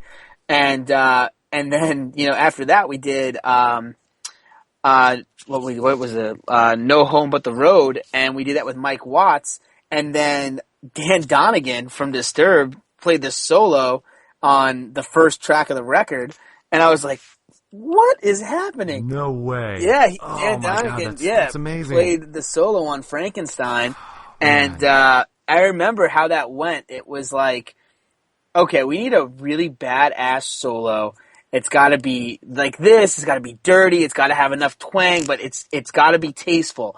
And I remember we talked about like 2 or 3 guitarists, and we were like, no, it's got to be Dan Donegan. How do we get Dan Donegan to do it?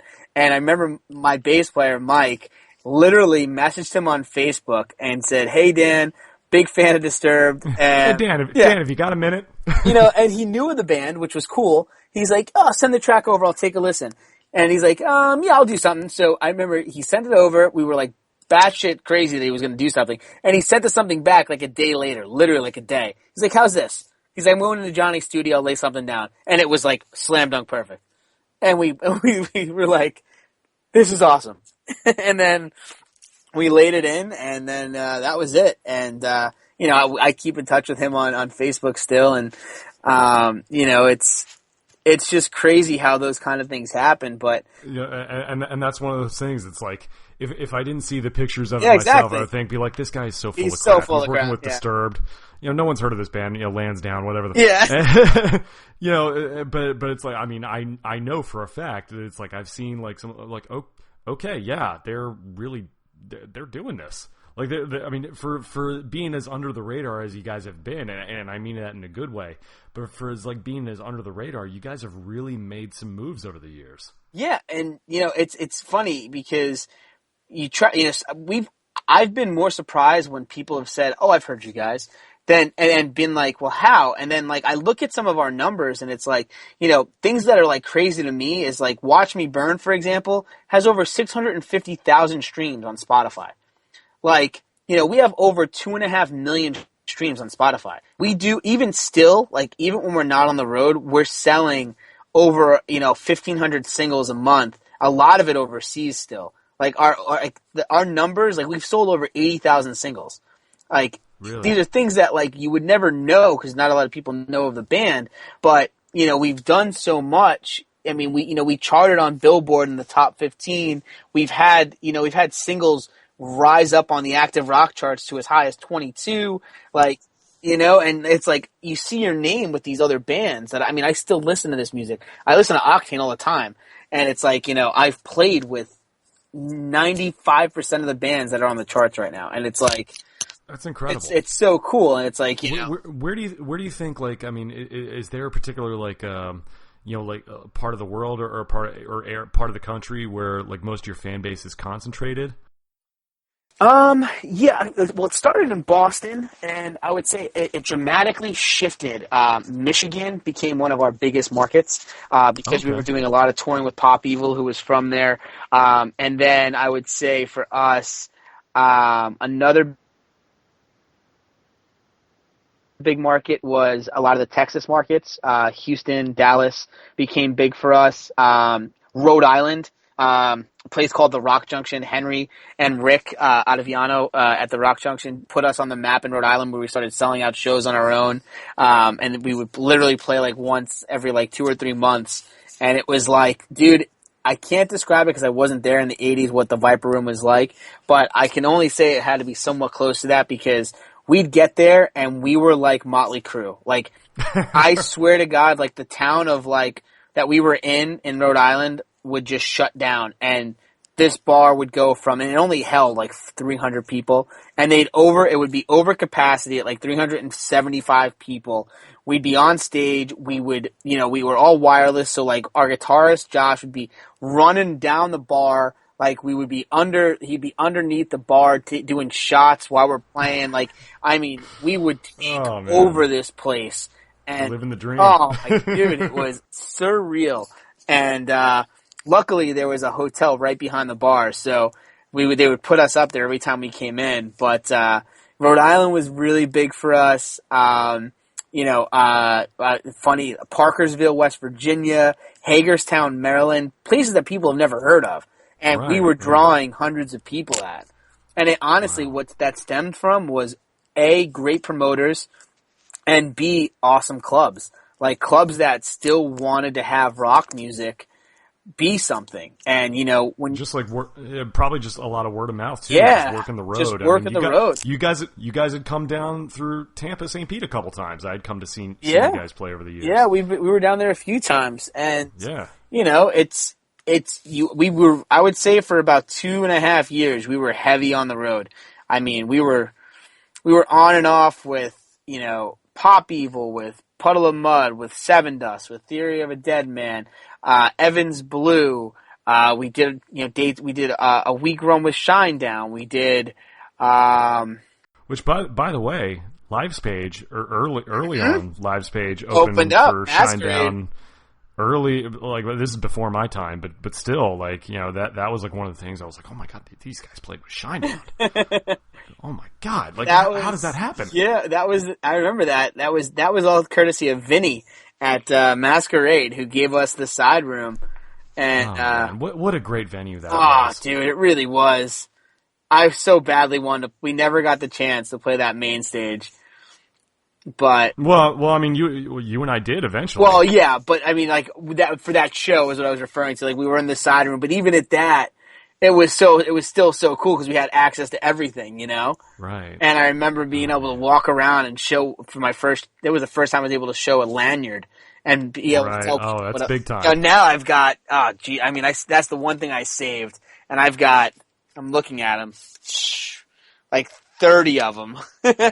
You know, of all different shapes and sizes, and you know, being able to say artist, especially at like festivals, and you know, the lanyard is big time. The lanyard rules all on tour, and absolutely, you can be a nobody, no name. You could be, you know, the driver, but if you got a lanyard, girls, guys, whoever, they think you're somebody, and they will do anything to be friends with you or get backstage, and it's like. And that, for me, being, you know, at that point, I was before I met Ariana. So I would say, you know, 2012 is when, 2011, 2012, we were really touring. It was awesome. You know, it was, you know, we'll keep it PG-13, but it was, it was definitely, like a kid in a candy store at that point. I'm sure it was. And the cool part is we were the young guys. Like, you know, you're touring with all these bands that you've listened to and loved, but at that point, you know, we're mid-20s, and all the bands we're touring with are probably early 30s, mid-30s. So not only are we now like the new band on the road, but like from the girls' perspective, we're like the young band. Mm-hmm. So it was like I'm sure that helped. Yeah, it was double trouble, if you will. Oh yeah. Oh, now I'm like thinking about it, and I'm just like, yeah, those were the days. I'm sure it was. Oh man, so yeah, I mean, and Lansdowne still together. Yeah, you guys have been doing your thing. Have you guys been doing anything recently, or? A little bit, yeah. So we kind of dipped and dabbled in going into country for a while. I noticed that. I wasn't. Yeah. You know. Oh yeah. We were thinking about it. We even teased out some stuff, some song ideas. I saw a few pictures of like you with a cowboy hat on. I'm like, what the hell is he doing? Yeah. Now? Oh. That's what happens. The music industry gets to you, and you say, you know what? Is this the direction to go? And again, like similar that discrepancy that you had back in the day when you said, you know what, I've got an internship that I've got going, and I don't know if I can do this no money thing. You start to think that, and even though we're still, like, you know, as I mentioned, selling singles and selling merch and touring, and we were becoming a name, but it's still, you're getting older, so people are starting to have families or serious girlfriends or getting, you know, married or whatever it is. You're like, how long can I make, you know, a couple grand a month, if that, and, you know, be on the road and then be able to pay my bills and live like an adult. And, you know, when you hear the amount of money country makes versus rock, it's just silly, the difference. Yeah, I mean, it's really interesting to see how that's taken shape over the last couple of years, because a lot of modern country music that I've observed, and again, before you guys blast me on Twitter, all you listeners, I don't claim to be an expert on country music. I'm just saying, as an outside observer, I've noticed that a lot of what they call mainstream, like pop country music, is very heavily classic rock influenced. Like, it seems to me like that's sort of the case. It's been going I think like Florida Georgia Line, for example, is like one of the bigger bands in that genre right now. And it's like, you know, change up a few of the instrumentation, maybe take out the southern twang a little bit. I'm like, this could be like your average like pop rock, alt rock tune. You know, that some of these guys are doing. And it's not necessarily like traditional country like Hank Williams and Waylon Jennings and George Jones and stuff like that, which tends to piss off a lot of the traditionalists, and believe me, I appreciate where that comes from because I'm a big classic rock guy, so I appreciate appreciating the classics and everything and having respect for that and all that. But I know it's so. I mean, I know there's definitely sort of a divide even in that community there, but so I mean, it's interesting, and that's one of the things I've because I've known you for a long time. I know you've always been a guy that's sort of tried to. And not just tried, you've succeeded in. You've always sort of like been very aware of what was going on at the time. You've always sort of had your finger on the pulse of what was happening now, what was happening in mainstream music, and you've never made any bones about that, which is something I've always admired. Because a lot of guys will like almost be ashamed of that sort of thing, and you've never really shied away from it. But do you ever worry that like by going into stuff like that, do you ever? I guess I'm trying to say, do you ever worry that you find yourself guilty of like chasing trends? Oh, absolutely. Necessarily? Yeah, credibility becomes an issue for this. I mean, it's kind of so. Let me take a step back. So the interesting thing about country, like you mentioned, aside from the whole, it is rock and roll. It's just. I don't want to say it's dumbed down, but lyrically it's dumbed down. And right. I actually legitimately love country music. I listen to it. I'm a fan of it. But the big thing that people don't understand is, John, Josh, Sean, Mike, they all live in like either the woods in New Hampshire or like, in the middle of nowhere. So although it's not, Confederate state, or it's not, it's not in the South. Not in the South. The living and the lifestyle and culture is still very much the same. So they can identify with. Yeah, so they can. Well, look at what Aaron Lewis has done in recent years. It's been huge for him, but it's truth. It's him. Even Chris Daughtry and guys who have kind of moved in that direction a little bit. I mean, right or wrong, whether you're a fan of it or not, I mean, it's definitely worked out for them as far as that goes. And I mean, I'm sure it comes from a genuine place for those guys. Yeah. But it's so that was always something I was curious about. If you were always a fan of that type of music, or if those guys were, because I mean, I'll hear John's voice and it sounds. I'm like, yeah, I could totally see how he would move in there. I mean, I doubt he's going to put on some like. I hope he's not going to put on some like fake Southern twang or anything. But I'm sure it'll work for what you guys are looking to do. Yeah, and it started to, and like we did. I mean, we recorded probably 7 or 8 full songs, and probably had another 10 written, like demos or demoed up or. Voice demo or instrumentation, whatever it was, but finished. And, it's only been until recently where we've like really said to ourselves, okay, 2 things. Do we continue with Lansdowne? And if we do, because, we all have other things we're working on, which is a big piece of what's happening now, and at least in my life, and I know in John's as well. But we said to ourselves, if we're going to keep it, if we're going to try one more or do another record, then we're going to do it the way we want to do it. So we sat down and we said, well, what is that way? And we said, well, we don't want to, let's not leave rock. And so now we've started over the last 2-3 months writing more in the vein of Blue Collar Revolver, where we came from, and said, you know what? We've lived and we've died by this kind of music for the last 7 years, 6-7 years. And, it's time to just stay with it. And if it goes, it goes. If it doesn't, we'll put out one more record. We'll see some, money it's not about the money now, because we have other things that are taking priority. But now it's more so like that, that kind of golden elephant that people want to catch. And it's like, hey, I don't need this anymore. So it's not a need for like personal. It's like, you're not like it's burning, like I have to do this. It's a want. And I think that's the big differentiator, is that now we just want to do it, and we want to do it at our leisure. We want to do it the way we want to do it, and we don't want people to tell us how to do it. We just want to go in like we used to, jam out on stuff, and just write a record and see what happens. I understand that totally. I mean, I know I'm in a place in my life. I mean, and look, I'll admit I haven't had the touring experiences you have. I haven't made a dime in the business. But, I mean, I'm at a place in my life where, I don't have to, I'm not playing in rock bands because I have to. Yeah. I know it's not making any money, but I just love it so much. I've got to be around it somehow. Absolutely. And I'm going to try and stick with it as long as I can. I mean, look, I mean, life gets in the way of stuff like that, and I'm trying to do it, part-time and weekend warrior, but if I have to do it that way, as long as I'm having fun with it, and it sounds like you guys are in that place.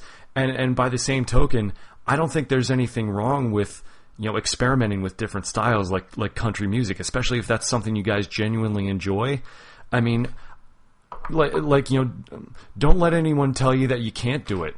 It's almost like if you feel it in your heart. Some of my favorite bands, like Queen, for example, they just played by their own rules. They did whatever they wanted. And they were still a rock band, but they could also do other stuff as well.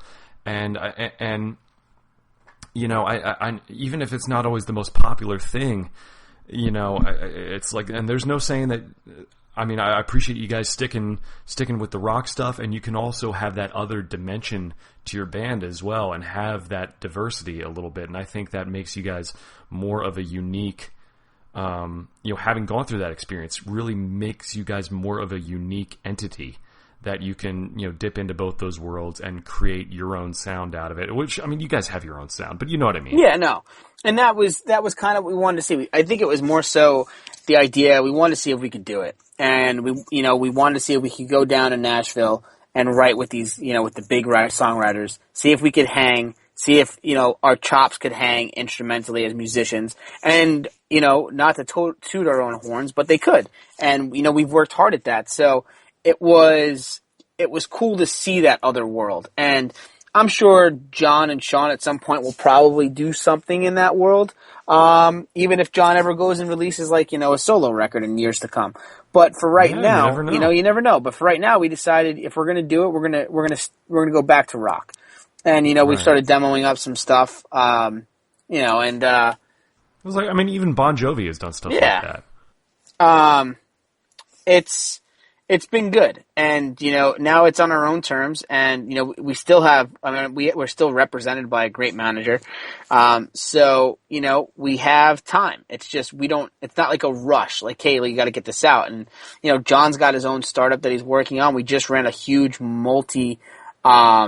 national festival in Boston that just took place in July, which was fantastic. And, I've got Mungo Creative Group, which is something I started, and that's like my new passion right now. It's. Yeah. Let's talk about that for a little bit, because I remember, just over the last couple of years, I know that's always something you've wanted to do in terms of like producing other artists and developing, like writing for other people. And you even, at the beginning of our conversation, you mentioned doing session work.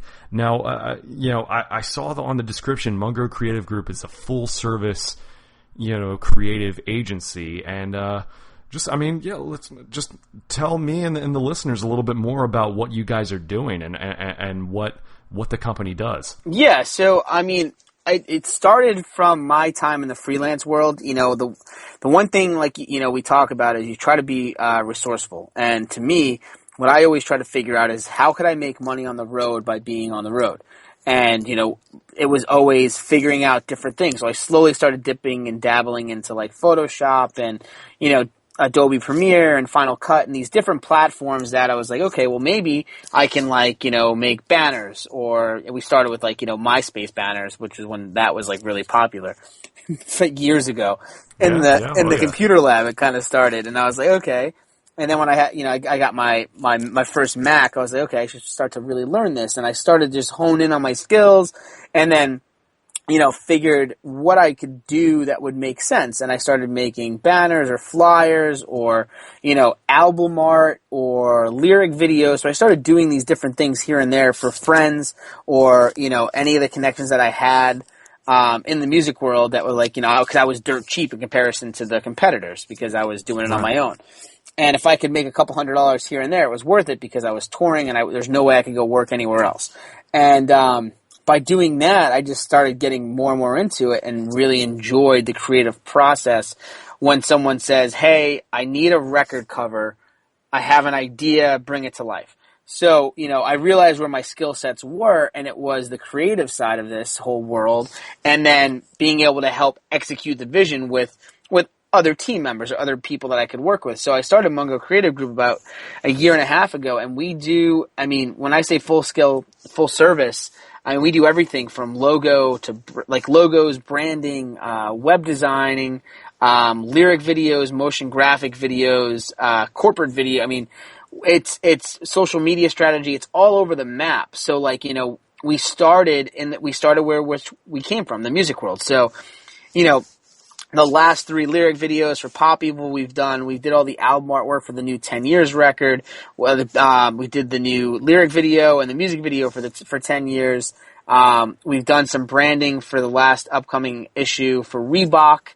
We did, Nintendo's new calendar for their 25th anniversary for Zelda, which was a big deal to me because I was a big Zelda guy growing up. Right, yeah. A lot of startup stuff. We've helped, So we've done, even, celebrities like Chris Santos, a celebrity chef, we did his website and we did all his branding. Oh, nice. I was actually just at his restaurant, with my creative director, Mike, on, what was it? I guess it was Tuesday, and it was part of restaurant week. So, you must have loved that. You've always been a foodie as long as I've known you. Foodie. Oh yeah.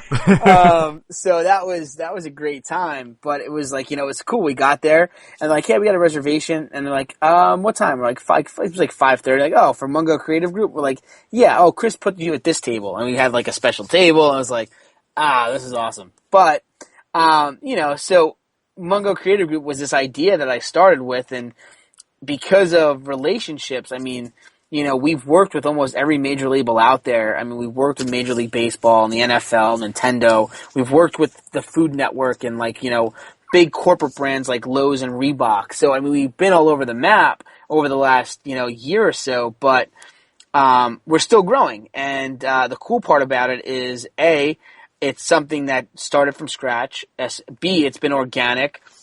C, I can do this from anywhere. So now if we decide to do something with Lansdowne or music or anything, this is still my baby that I'm building and I hope in time with the team that I'm building of designers and web builders and coders and, animators that will be able to sustain.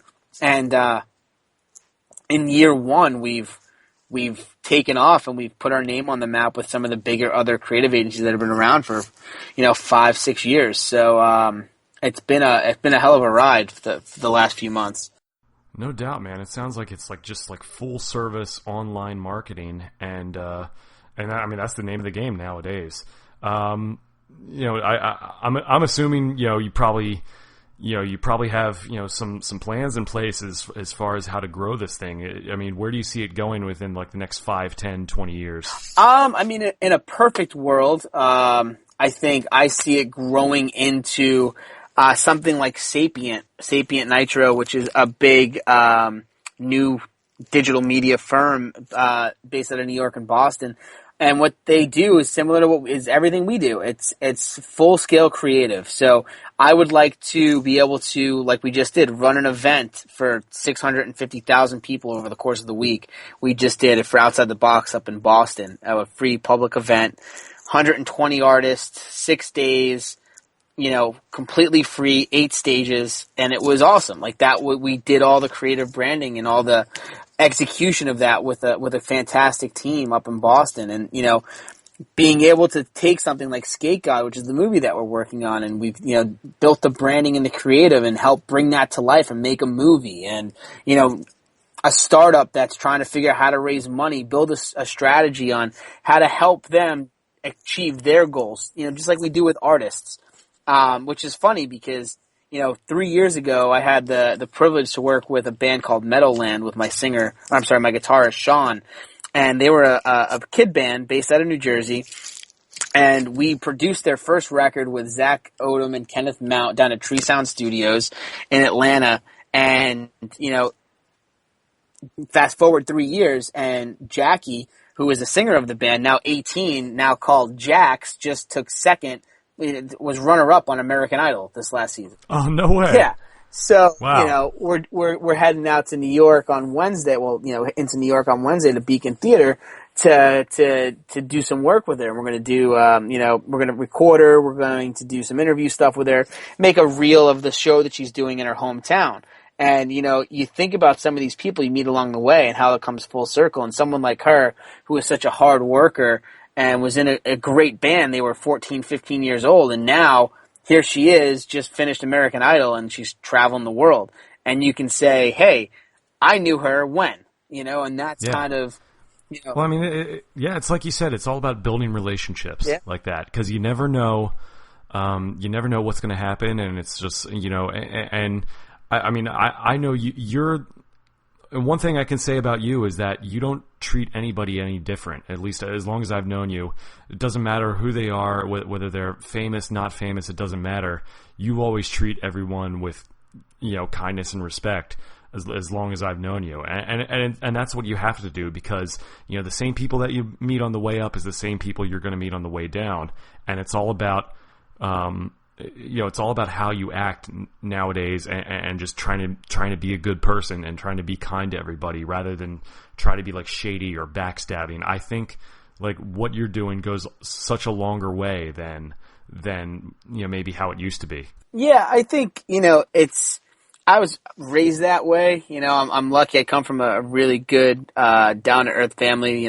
Just middle class, hard working, blue collar family, and that's one thing that my parents, my dad especially, kind of pushed upon me is stay grounded, stay humble, no matter where life takes you, and treat everybody, with not just respect, but everyone has a story. And I think too many people just overlook that, and they're kind to be kind, or it's never genuine. And for me, I've always taken I believe a genuine interest in people, and so you never know where that relationship can go. And I've done a lot of research and study, and one of my mentors, Lou Imbriano, who wrote a book called How to Win, Winning the Customer, and basically what he talks about is relationship architecture and how your everyday interactions with people relate to not just a personal life, but your business life as well. And for me, they're so closely intertwined that business and personal for me is the same thing, unlike other professions, because my professional life and my business life or personal life cross every day in different ways. Right. So when I realized that, I decided I had to really figure out who I was as a person, but how I wanted to go about making sure that people always felt like they had someone they could not just talk to, but really engage with, and it would be meaningful engagement. It wouldn't just be, oh yeah, Billy, oh yeah, Joey, that sounds good. It's like, it'd be real and true. And I think that's just super important, and I think people take it's overrated to a lot of people, and how that personal interaction means so much more than just a text, like that phone call or that lunch that you might be able to get with somebody, as opposed to Well, I mean, also people get cynical. They assume that they're not necessarily used to people being genuine with them at first, so they assume that you try to want something from them. So you got to work like doubly hard just to let people know that you're for real. But I think it's worth it. Oh, I think if you can take that approach, I think it'll pay dividends in the end. And when the time is right, you won't have to be that person that's asking for something. That person that you've been friends with or that's been a contact of yours will ask you what they can do for you. How can they help you with something? And that's when you can decide to pull that card or say, you know what, no, there's nothing. This is who I am. And, I've ran into, dude, it's real fast. This one quick story, but, go for it. I met a guy, I guess about 2 years ago, a guy by the name of Marty Grant, and he's a good friend of mine now. I consider him a very good friend. Marty he's got to be 58, maybe 59 years old, and I remember being on this golf course on Long Island, and he came running up. And, this little old man was like, hey, y'all dudes mind if I play with you guys, hit up with you? And I was with one other guy I didn't know, because I try to, I like to go out and golf, and I like to go out and just clear my head. And I'll go out golfing by myself just because it's like me time. And I was like, yeah. My dad would love that, by the way. He's a huge golfer. We'll do it when I come back down. I There you become go. addicted, and I play 2 or 3 times a week if I can, real early, even if I can get 9 holes in. But I remember this clear as day, and he's got these jet head covers, and he comes running up on the tee box, and he's like, no warm up, no swings, and just hits a ball dead center. I'm like, oh, okay, he's gonna be fun to play with. So I put my clubs in his cart. We condensed, and we start playing, and find out that he's one of he works in orthopedics. He works with the Jets and the Yankees and the Rangers, and he does all this crazy stuff. And he's a musician. He's a classically trained guitarist, phenomenal guitarist. And he's into rock and blues and jazz and all this kind of music that I'm into. And you never know. And then all of a sudden, here we are 2 years later. I play golf with him at least once or twice a month, every month. I have dinner at his house with him and his beautiful wife. It's someone that you would never think would have turned into something more than, hey, nice playing golf with you, see you later. And 2 years later, we still hang out, and it's someone, that could be my dad. If not, my almost my granddad. And, Right. and it's a relationship that's built into something that's just been, Well, wait a minute. How old did you say that this guy was? just about 60, so maybe not granddad yet. Oh, yeah. I wouldn't go that far. Yeah, I forget. I'm not 22 anymore. Right. I'm just trying to help this guy Yeah, out. You said yeah, he was yeah. a little old man. I was thinking like 70s or No, 80s. yeah. I'm like, all right. He's not He's quite not there that quite yet. there yet, but Right. he's all about just music and good times and good people and good food, and he's kind of I think shared a lot of he's helped me grow as a person. It's just one of those stories now that he's seen us live, Lansdowne, him and his wife, and it's a relationship that you never know until you just really get to know or get to want to know someone. And some of the best surprises, even Ariana, my girlfriend, who I've been with for 4 years now. Yeah. I met her. She was with a group called the Bar Top Bandits, and they came, and I knew her.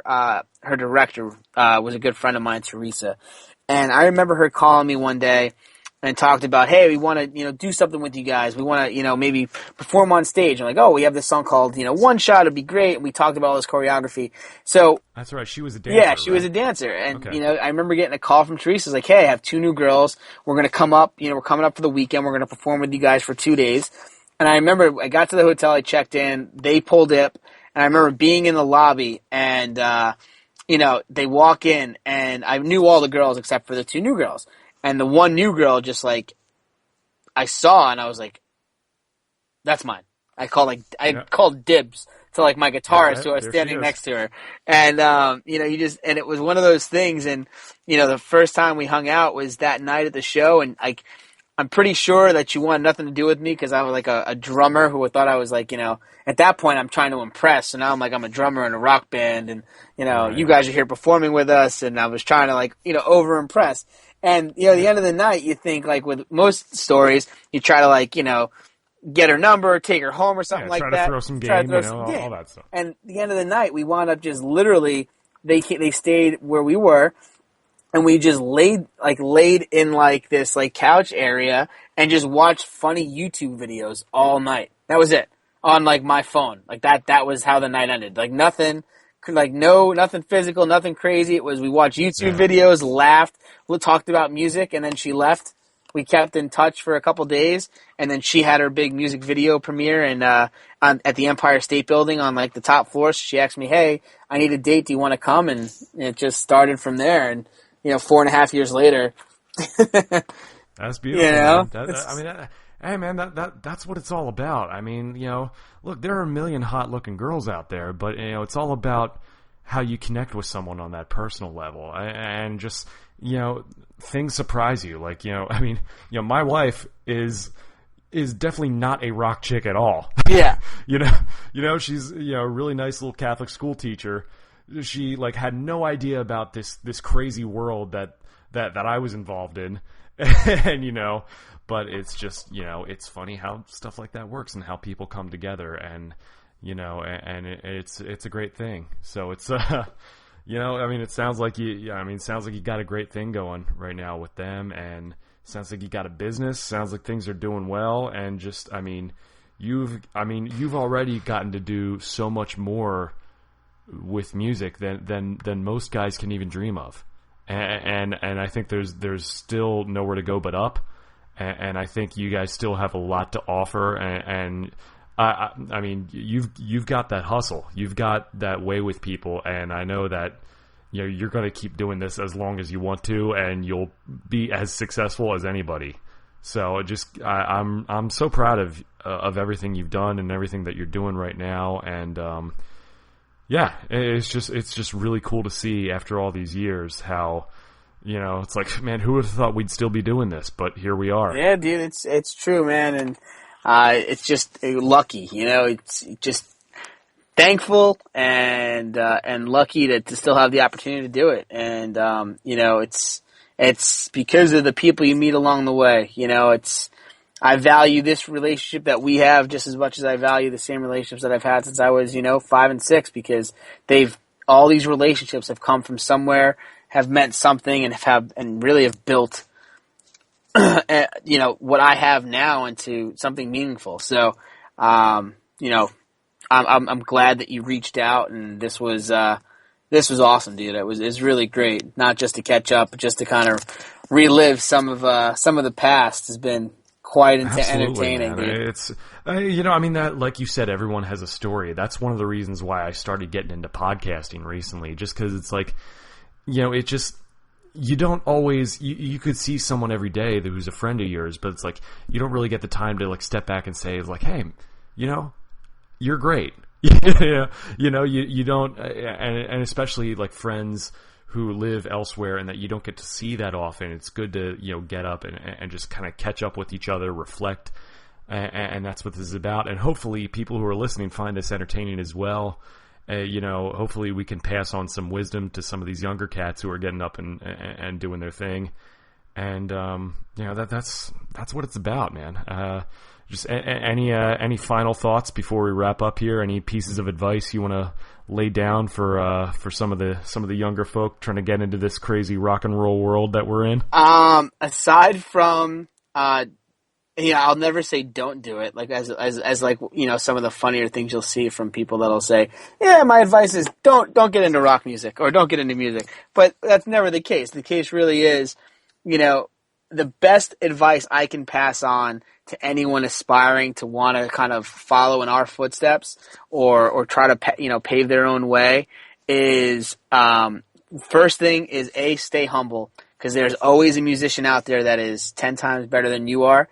And, so stay humble and really learn your craft, respect your craft. But two, and to me, most importantly, is always be learning and always be listening. And by that, I mean, you never know who you're around. You never know what someone looks like or who they are, what they can do for you or want to do for you. And, people want to work with people they respect. So don't be that prototypical, musician that people try to stereo and typecast. Be that difference. Be that guy or that girl that changes the landscape of what people think of musicians, and really give back to the musical community, however that may be, whether that's through writing or music or, donations or fundraising or charity, whatever it is. Do something that allows you to give back to the next generation that's coming up. And I mean, if you can do that, then you'll be, no matter where music takes you, it'll be successful. There you go, man. I mean, you said it all right there. And it's like you're doing it the right way. And it's one of those things. Like, I think, it's one of those things, even if you weren't in music, no matter what you'd be doing, you just have all those attributes of a successful person. And so the fact that you found a way to make it work for you to go out and make it happen is just, it's incredible. So, yeah, that's it. I'm just, like I said, man, I'm just proud of you, and I'm proud of everything you did and everything you're doing now. And, yeah, before we wrap up here, why don't you just, tell the folks out here where where they can find you, where they can find Lansdowne and the Mungo Creative Group and everything. Just plug away. Yeah, no. So, I mean, anything Lansdowne related, the easiest places to find us, the website, which is lansdownemusic.com, the Facebook, which is facebook.com/Lansdowne. And then for all your creative needs, as I do my creative sales pitch, you can find, my company, Mungo Creative Group, in mungocreativegroup.com. And, Facebook, facebook.com/Mungo Creative Group. If you have a need, if it's branding or advertising, web, social, music, entertainment, if whatever it is, we probably have someone that does something that you're looking for. And, if you come from Jack or, you let us know that you know somebody or you heard this, then, we'll be sure to take real good care of you. Ah, well, there you go. throw a little incentive. There it is. The sound of that. Love it, man. Dude, this has been so awesome catching up with you. I can't tell you how great this is. And we definitely have to have you back because we've only scratched the surface. I know you and I could talk for hours about what we think of the industry and bands we like and all that stuff. So now that we got sort of the heavy lifting out of the way, I'm sure we can do that next time we get together or next time you got something to promote.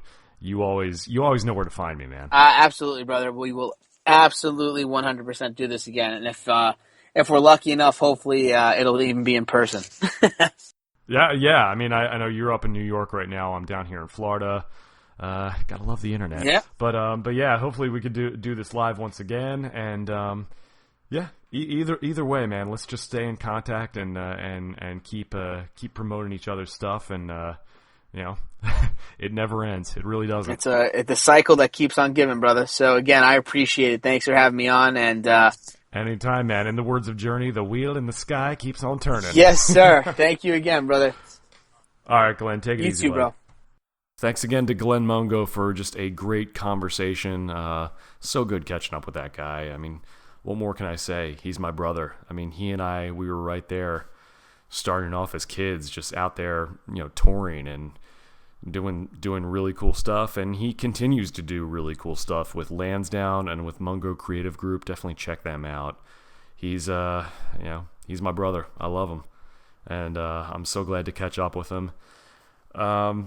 By the way, we had a tough time remembering that other song on the Lives Page EP, and it came to me after I stopped talking with him. That song is called Photograph, and that was a great song. So, I don't know, maybe I should post some of those old songs here on YouTube or something, or I don't know. It would be nice to share that with some of you who might not be familiar with the Lives Page stuff.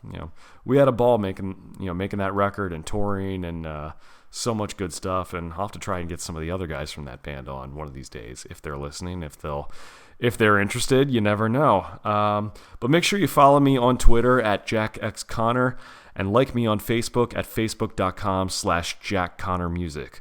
Also, definitely check out my band, my current band, Vertebreaker, at www.vertebreaker.net. And as always, if you have any questions, comments, or suggestions, make sure you email me at jackconnorpodcast@gmail.com or tweet me with the hashtag Phoenix Report. Oh man, this episode was so much fun to do, and I've got a lot more good stuff in the can that I will be releasing very, very soon. So definitely stay tuned. Make sure you click subscribe, and that's it, man. I'll see you guys later. Thank you so much.